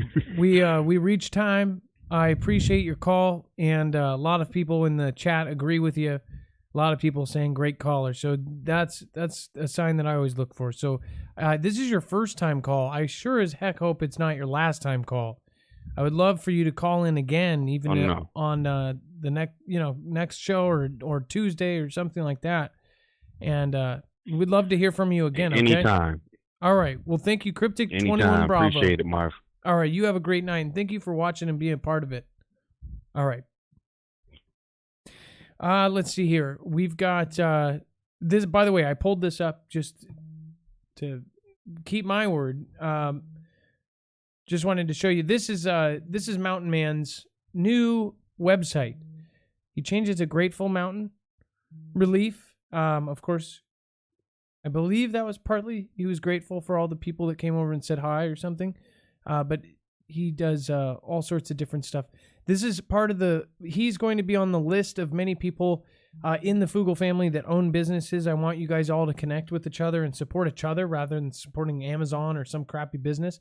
I heard that a tire company actually reached out, which I used that as an example. And there was an actual tire company that reached out. So there's all sorts of family businesses in the Foogle family, and we're going to support them.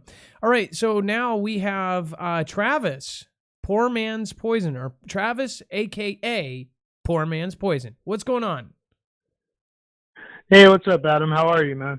Good. So you wanted to talk about the California fires and the liberal agenda and improper spending, planning, and preserving. Yeah. Well, first, thanks for taking my call, and also thank you for all that you've done. I've been listening to you now for probably just over a year. I had a back surgery, and I was laid out for a couple months, and I got to know you a little better back then, and it's been a rabbit hole with you, but I've been in the rabbit hole for a long time, and being living here in California, I've sort of seen some things. I've actually had helicopter people jump out of helicopters in my backyard when we had a fire coming up the hill. I live in just outside of Clovis, California, which is sort of central California area. But my thing is, for the past 4 or 5 years, it seems like it's gotten a lot worse. And I think it's due to not only us having a bad drought, but the fact that the people in charge of this state have allowed, or not allowed, like logging due to certain reasons, and then also spent money on things like, we've talked about the high-speed rail in the past, but instead of for the past 2 years, we've had some pretty good snowpack here. And instead of building more dams or fixing the ones that are broken, they're allowing that water just to go out of the Sierras and just dumping it into the ocean. And so to me, I think what the thing is listening to a few of your callers, there is a thing going on here. And, your first caller is what got me to call in. And I remember him saying something about the nation needs to watch what's going on in California or something like that. And I believe the fact is that, look at us, man. We're so overtaxed. We're so overworked. We can't afford it. I don't know anybody who's voted for these people.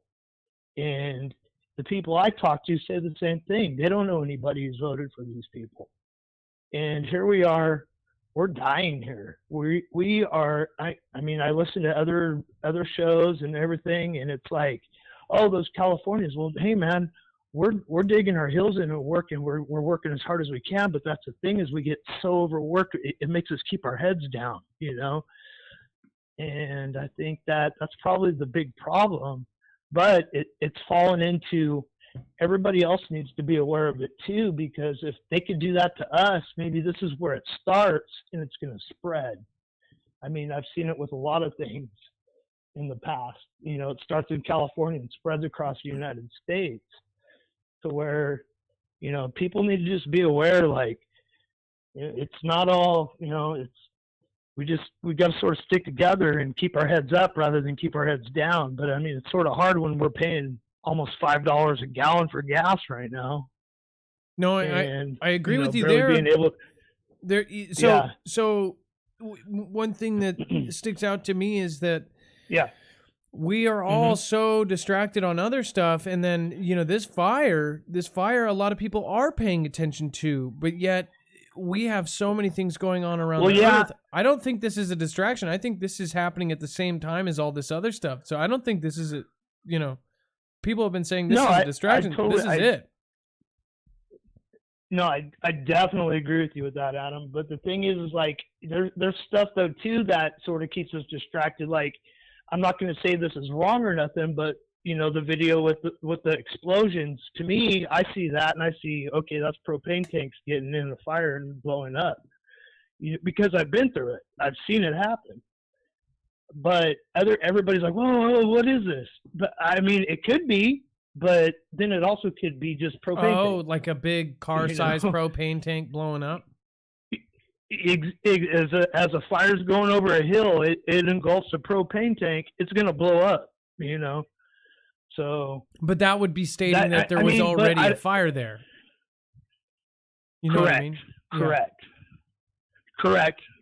So either way, that would have said something. I'm not saying, totally. But man, just really, I appreciate you guys. You guys are doing so much for everybody, and I've been wanting to call in and talk to you. It's a good thing, man. You guys, you're doing a really good thing. It's we need more people like this. So. Well, you've joined the team now. You're part of the Marfoogle family. If people don't know, like, definitely all these people in chat, most of them know each other for a long time. I even know that some of the people that have been around since the very beginning, like Bonnie Mullen's been here forever. People like that. Yeah. Some of them have even changed names, but they've been here for a year and a half. These people are amazing. I actually was one of those people. I can't remember what my first name was, but I was in there for a few months, and I was like, that looks stupid. I can't remember what it was, but then I changed it. And but it's cool. I'm part of the Discord. I get to talk to people here in California, and that's a good thing, man. Is meeting up with people. I know they've been doing it down south, and we'd like to start doing something more centralized, so that way people from the north and the south can get together. So, well, you're awesome, man. It'll happen. I love having people like you around, and some of the people that I talk to, and it's so awesome that every day I get to talk to you guys personally, and sometimes for 5 minutes, sometimes for 5 minutes, Right 5 times a week. But people like you You're right. really make me just happy that I get to go out and meet all you guys. No, it's cool, man. And seriously, me and my girlfriend and my kids, we look forward to.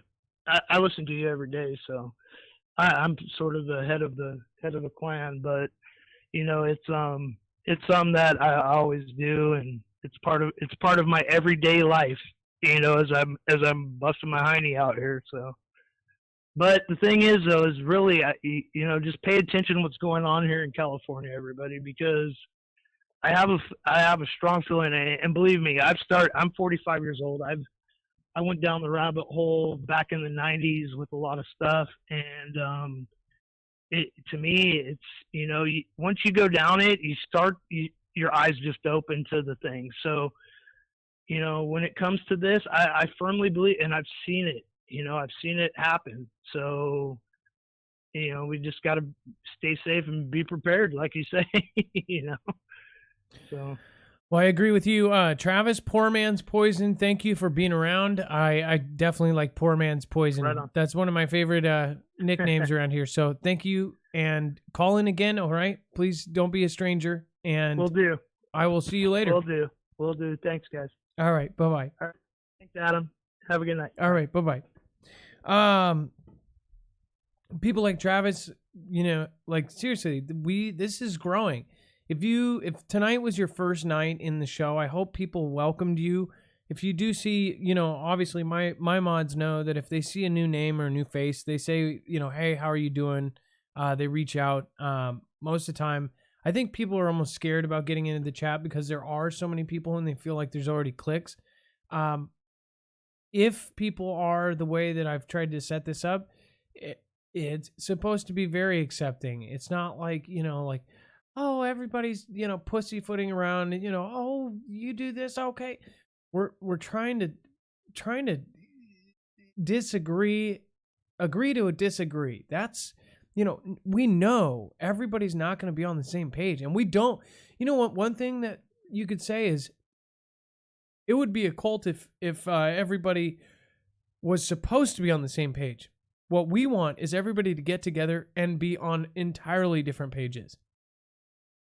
That's the difference between, like, you know, all these people coming together. And, you know, people want to say that any big YouTube following is a cult or whatever. No, this is people of all walks in lives and all views, basically not getting to the violent part of the argument when you disagree. That's what we need to get to, and that will fix our country right there. It won't exactly, you know, it will basically put some gorilla glue on what is really screwed up right now. If you look at what's going on with the divided country as far as straight down the middle, left, right, this, that, it's manufactured. Again, if you look at what Rothschilds did in the original wars, there was the saying, you know, what was it? Buy at the sound of cannons, sell at the sound of trumpets or something. I probably have that backwards if somebody wants to write it in the chat and have it pop up right here. But their thing was they would support both sides of the war, and they would benefit from it because they owned the weapons companies. So everybody would be buying guns and they would prosper from it. And that wasn't the only way they prospered. They owned all these different companies that would prosper from war.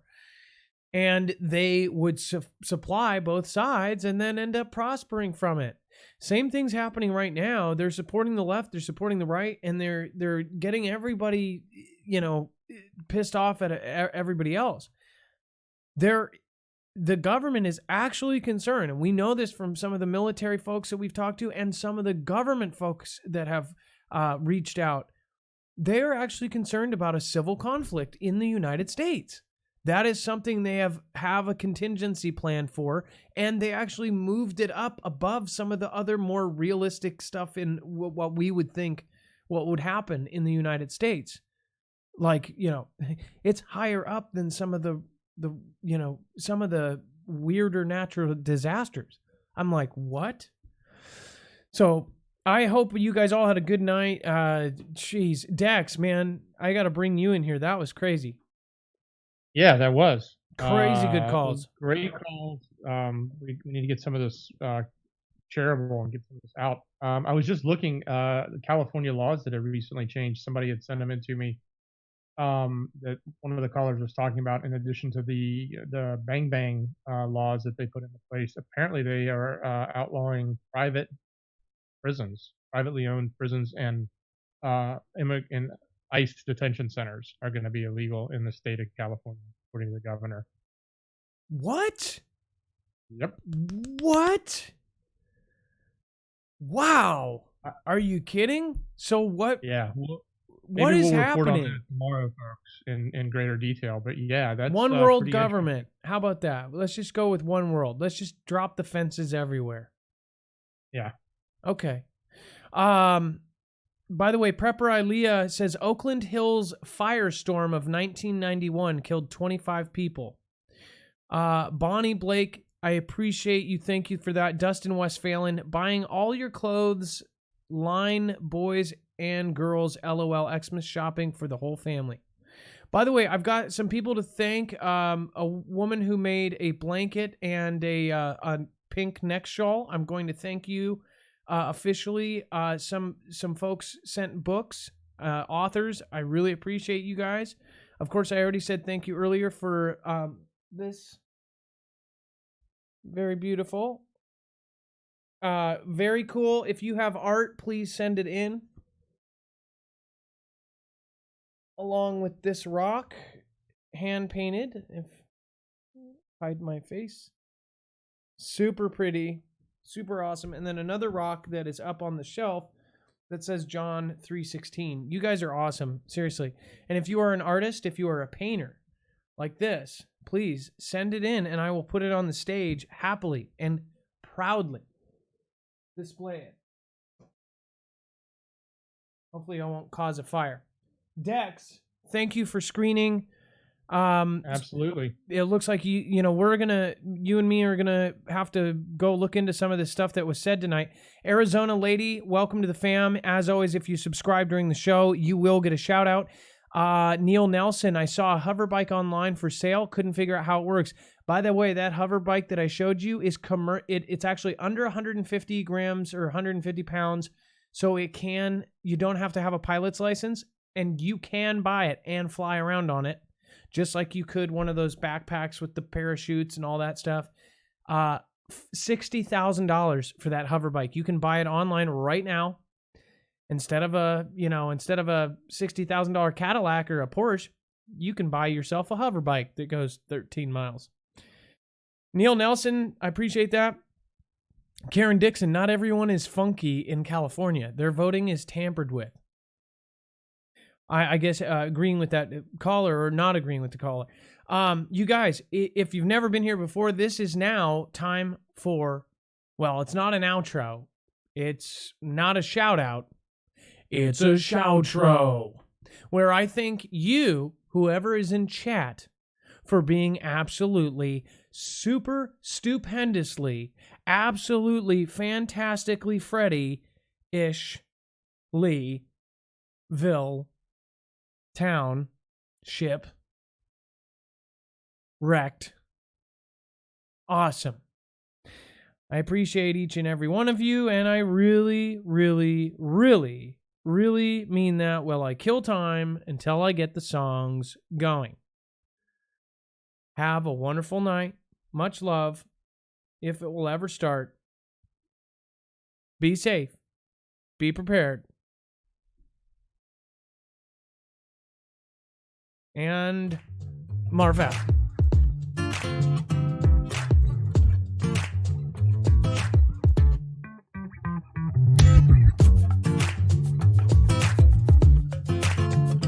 Thank you, Paris Cater. I see you.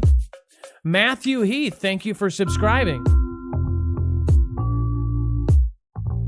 We're about to get funky.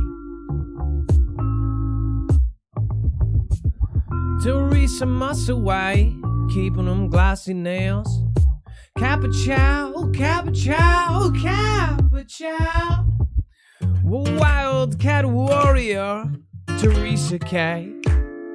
Northern Tiger and Victoria.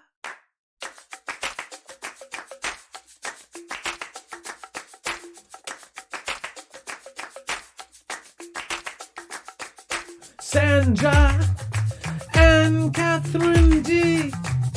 Tasta and Lawrence Lazier. Tina and Sharia Lust. Gotta be that Wendy Lou and Super Lee's Linda Kirby. Beyond the section and my friend Dan the man no one can. J.K. Zuyuva, Elizabeth Coles and D.M. and G. Russell, kicking it like she should. And Charlie Simpson being so good. Stephen Diaz, a positive channel. Lex X and me. Oh, wearing flannel.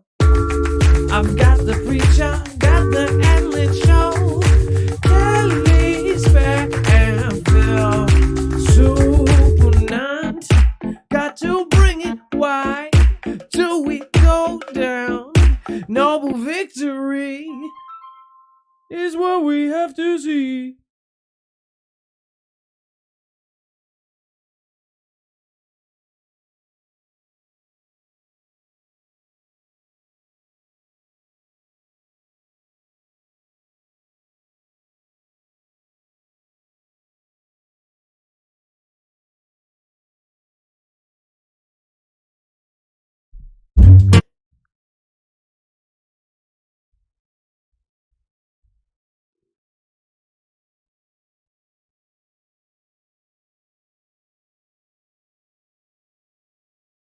I'm spending money like I just got paid. $100 bills, tell them keep the change. Come on.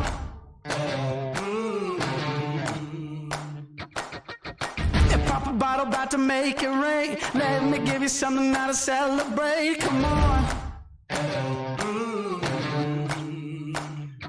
And if you're wondering why I move the way I do, I just feel so good, good, good. Oh, I just feel so good, good, good. Oh, I just feel so good, good, good. Oh, I just feel so good, good, good. Oh, Now, remember, you are all the most important people in this family. So if you need to check anything out, make sure to check out MARFOOGLEnews.com.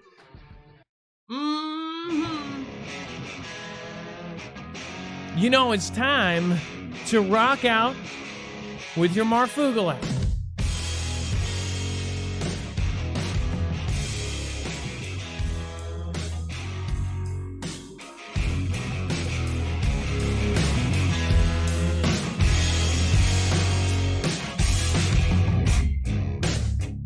I told you I just wanna be your friend. I've got the Marfoogle gold, gonna ride it all the way down. Bending it, got that Linda pass. Susie Q, Big Bugs, and Willie Sparks. I've got that tie whiz and that earthworm Jim. I've got that West Stone and Big Jim. Debbie Boba, Franco D, Billy Irino. I said Hellraiser.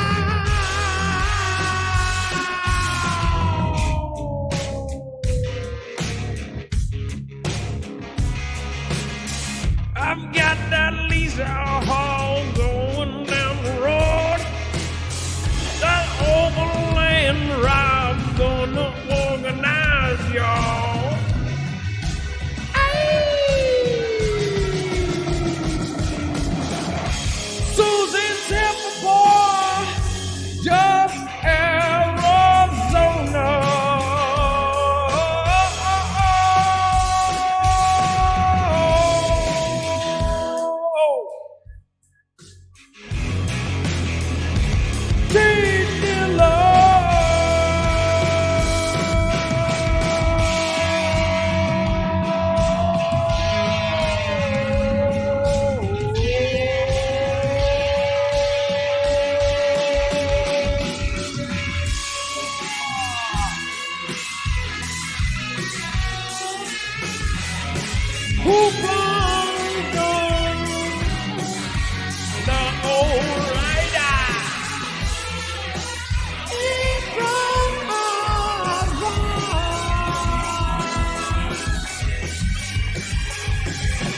thank you all for being here.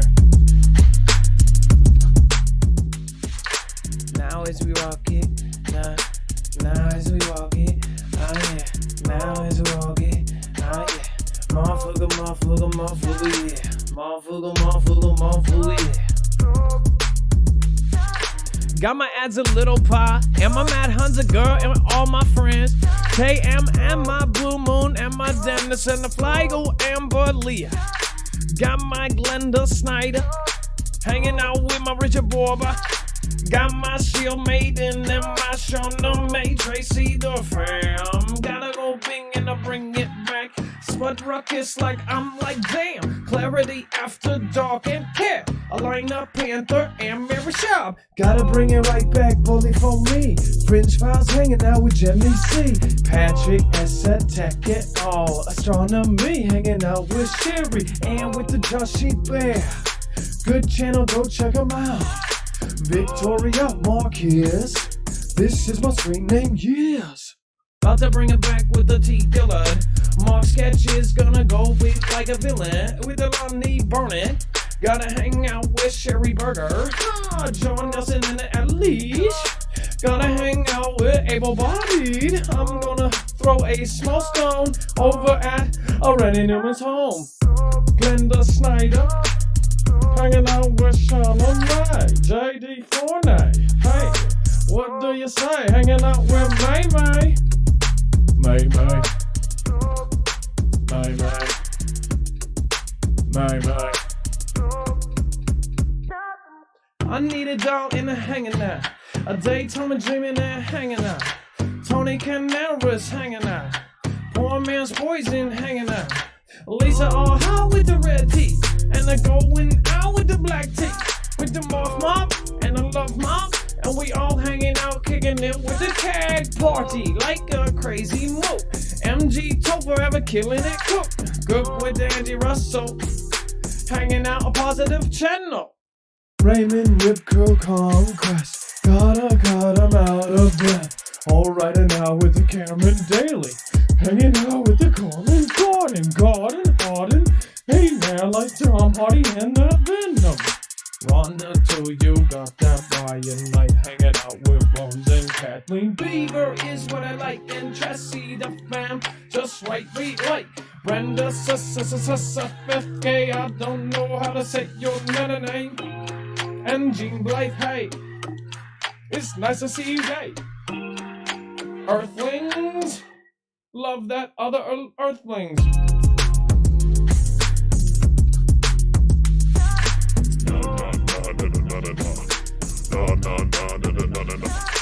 Debo Star from West Coast. Bring it right back and I got my coat. It's cold outside, but not in California, now we ride. Ha ha, it's Kate and we just bring it back. Summer Ellis, yes, yes, yes. I'm gonna go sub-dex, he's almost at 1,000.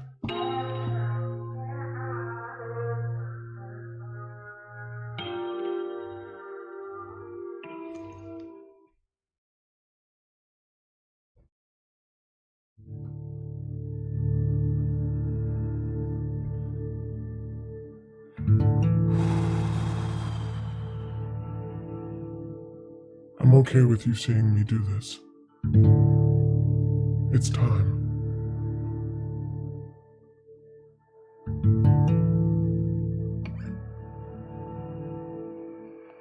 Go sub to Dex James. He's almost at 1,000. Please.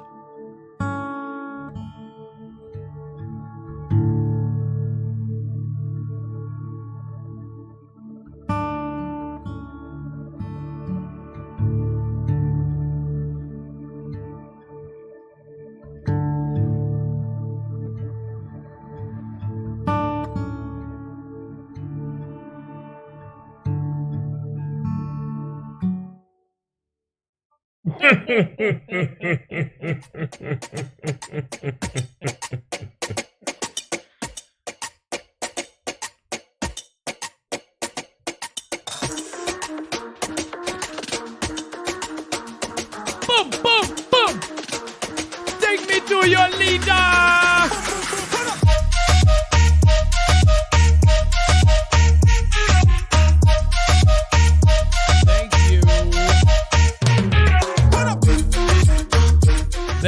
Arizona lady, I appreciate you subscribing. Matthew Heath, Paris Cater, welcome to the family. Others calling, or Heaven's calling, special shout out to the troops, Mark Sketch's son. God bless you. Appreciate that, coming from Argentina or Australia.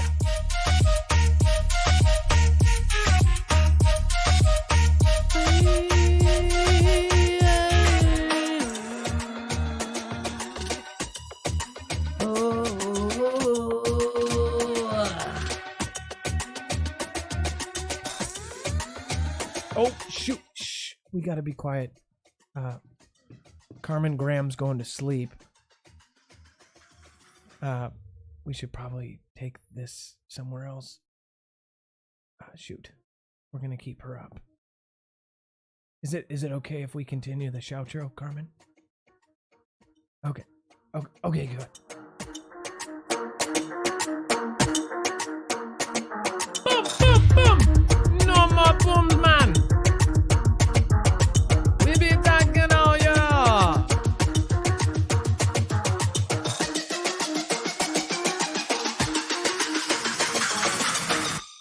I be talking to you! What up?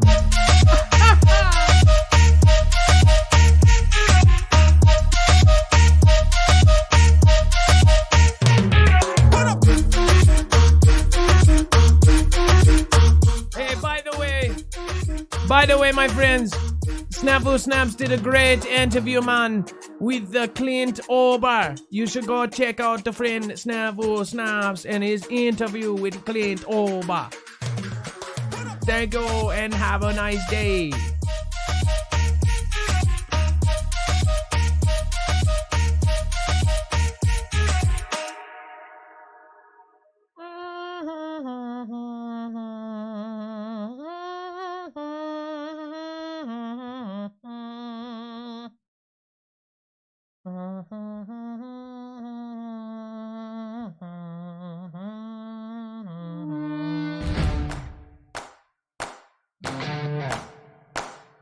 Let's get Dex to 1,000 before we go. The only call-in show where the end is probably better than the show itself.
You could say we will be here from day one and we will be here to stay.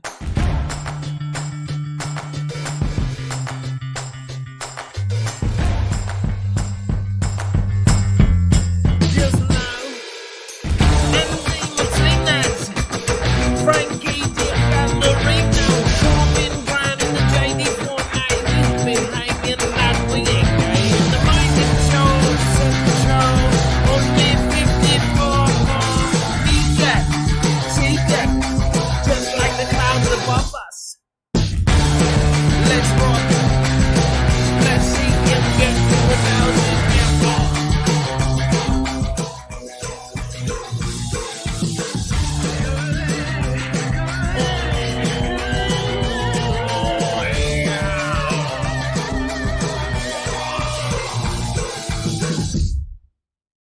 We're staying live until 1,000.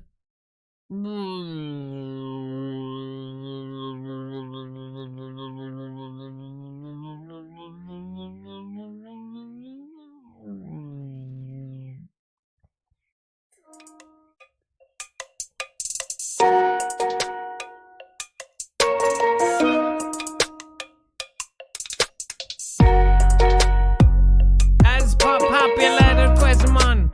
We brought you back down to the red, man. This is my screen name, man.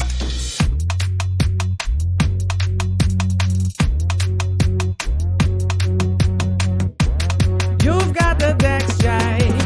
Hey, hey, hey. We gonna get you to 1,000. Takes everything that I do.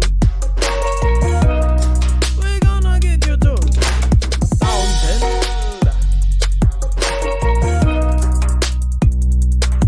We're gonna get you to 1,000. We're gonna get you to 1,000.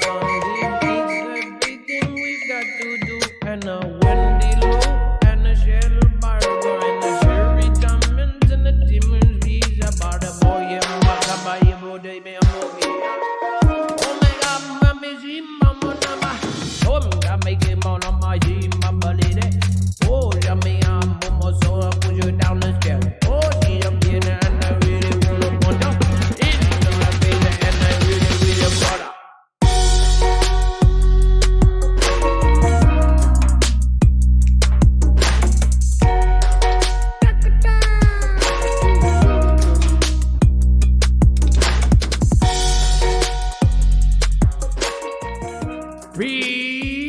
My Pearl 45, welcome to the family.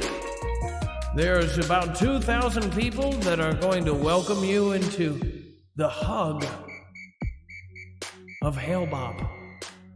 By the way, it's required that you wear sneakers for when the next asteroid comes by.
Dustin Westphalen.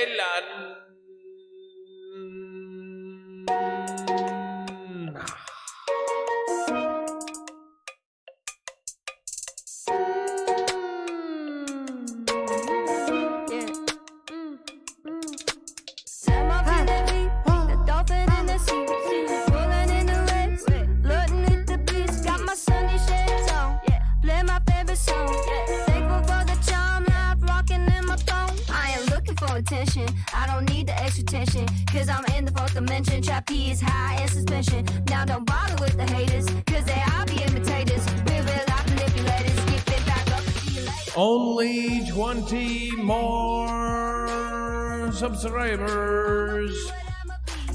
I like me for me. I am who I wanna be. Don't need no apologies, just peace and serenity. No to the jealousy. Wonder Woman identity.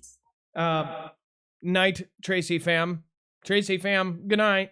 From me to you, Marf.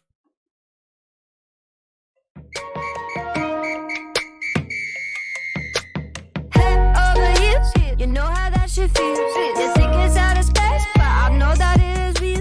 Sipping Topo Chico, La Coca Puerto Rico. Pro-life American 45 saving lives. Welcome. The mods are here for any questions you may have. Just make sure to get your white tennis shoes for Hail Bob. But for real though, we all love you. I like me for me.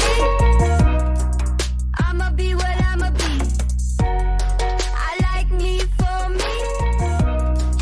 I am who I wanna be. Don't need no apologies, just peace. What is happening?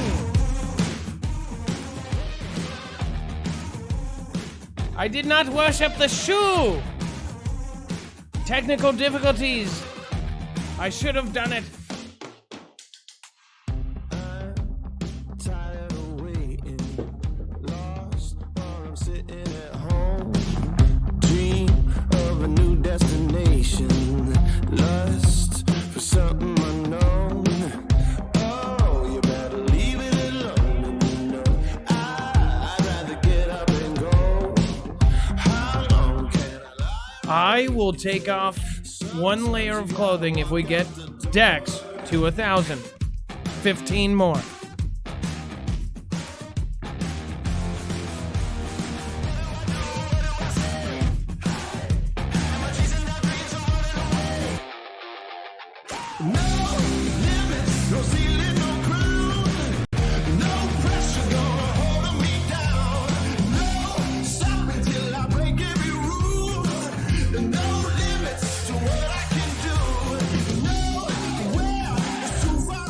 In fact, if we get him to 1,000, I will rip the buttons on my button-up shirt.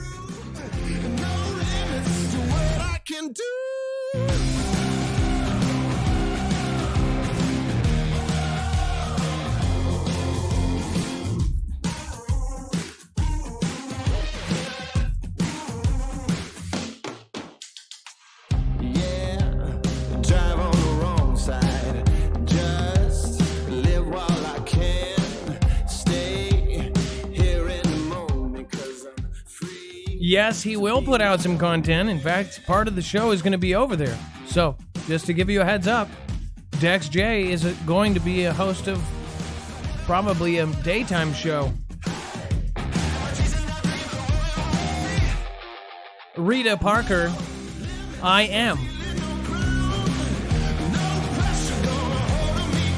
Just checked, it's actually Batman today.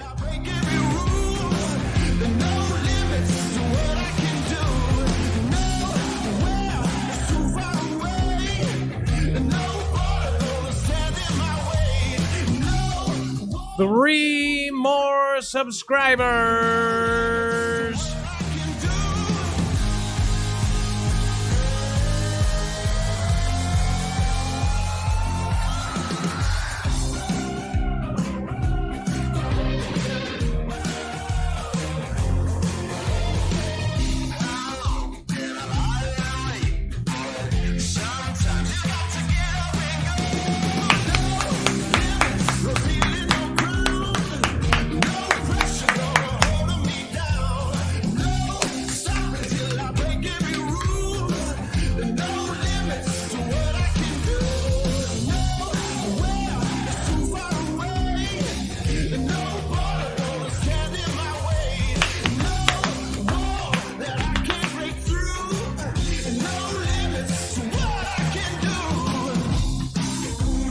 Thank you, everyone that went over and supported. Supporting the family is what it's about. Honor, trust, loyalty, and the future is what we're about.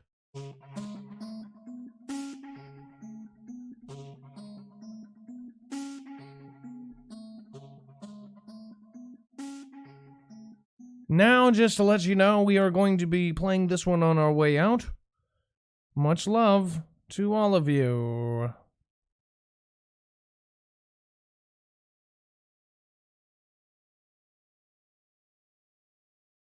Or you could just not work. How about that? I was looking for a purpose, found out money, fortune, fame, it just ain't worth it, it's worthless. I took the cash and burnt it, didn't want a reputation of chasing what's on the surface line. The things that I find would never satisfy me. That was one layer. But I did say I would rip off my buttons. I am burning it down. The joke's on you. They're actual buttons. Target shirts. Maybe Walmart. See, you hear that?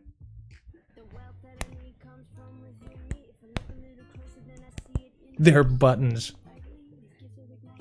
Give it to me Tear proudly away. from Almighty God. Thank you for your mercy. Oh, you give it to me freely.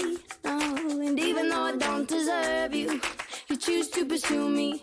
Hey, I said thank you for your mercy. Hashtag oh You snap. give it to me freely. Oh, and even though I don't deserve you, oh, I am burning it down.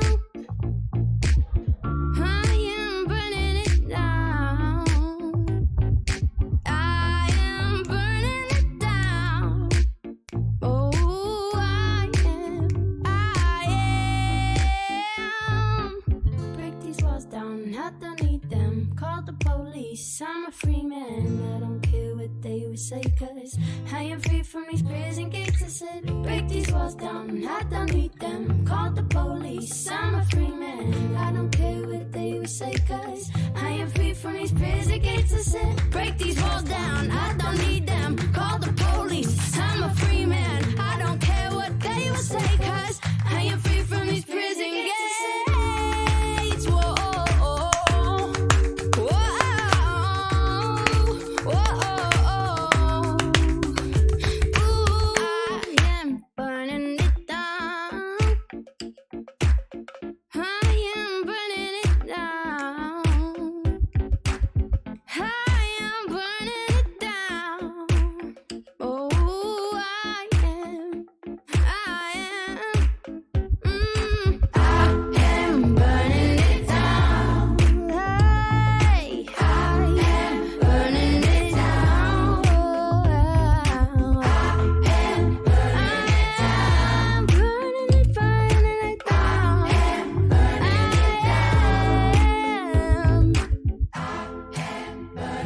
Just coming in under 3 hours. I hope all of you have a blessed night. God bless you.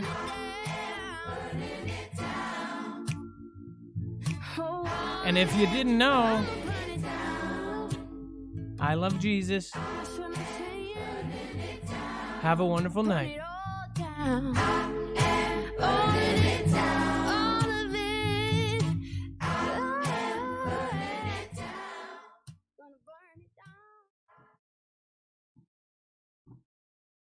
Have a good one.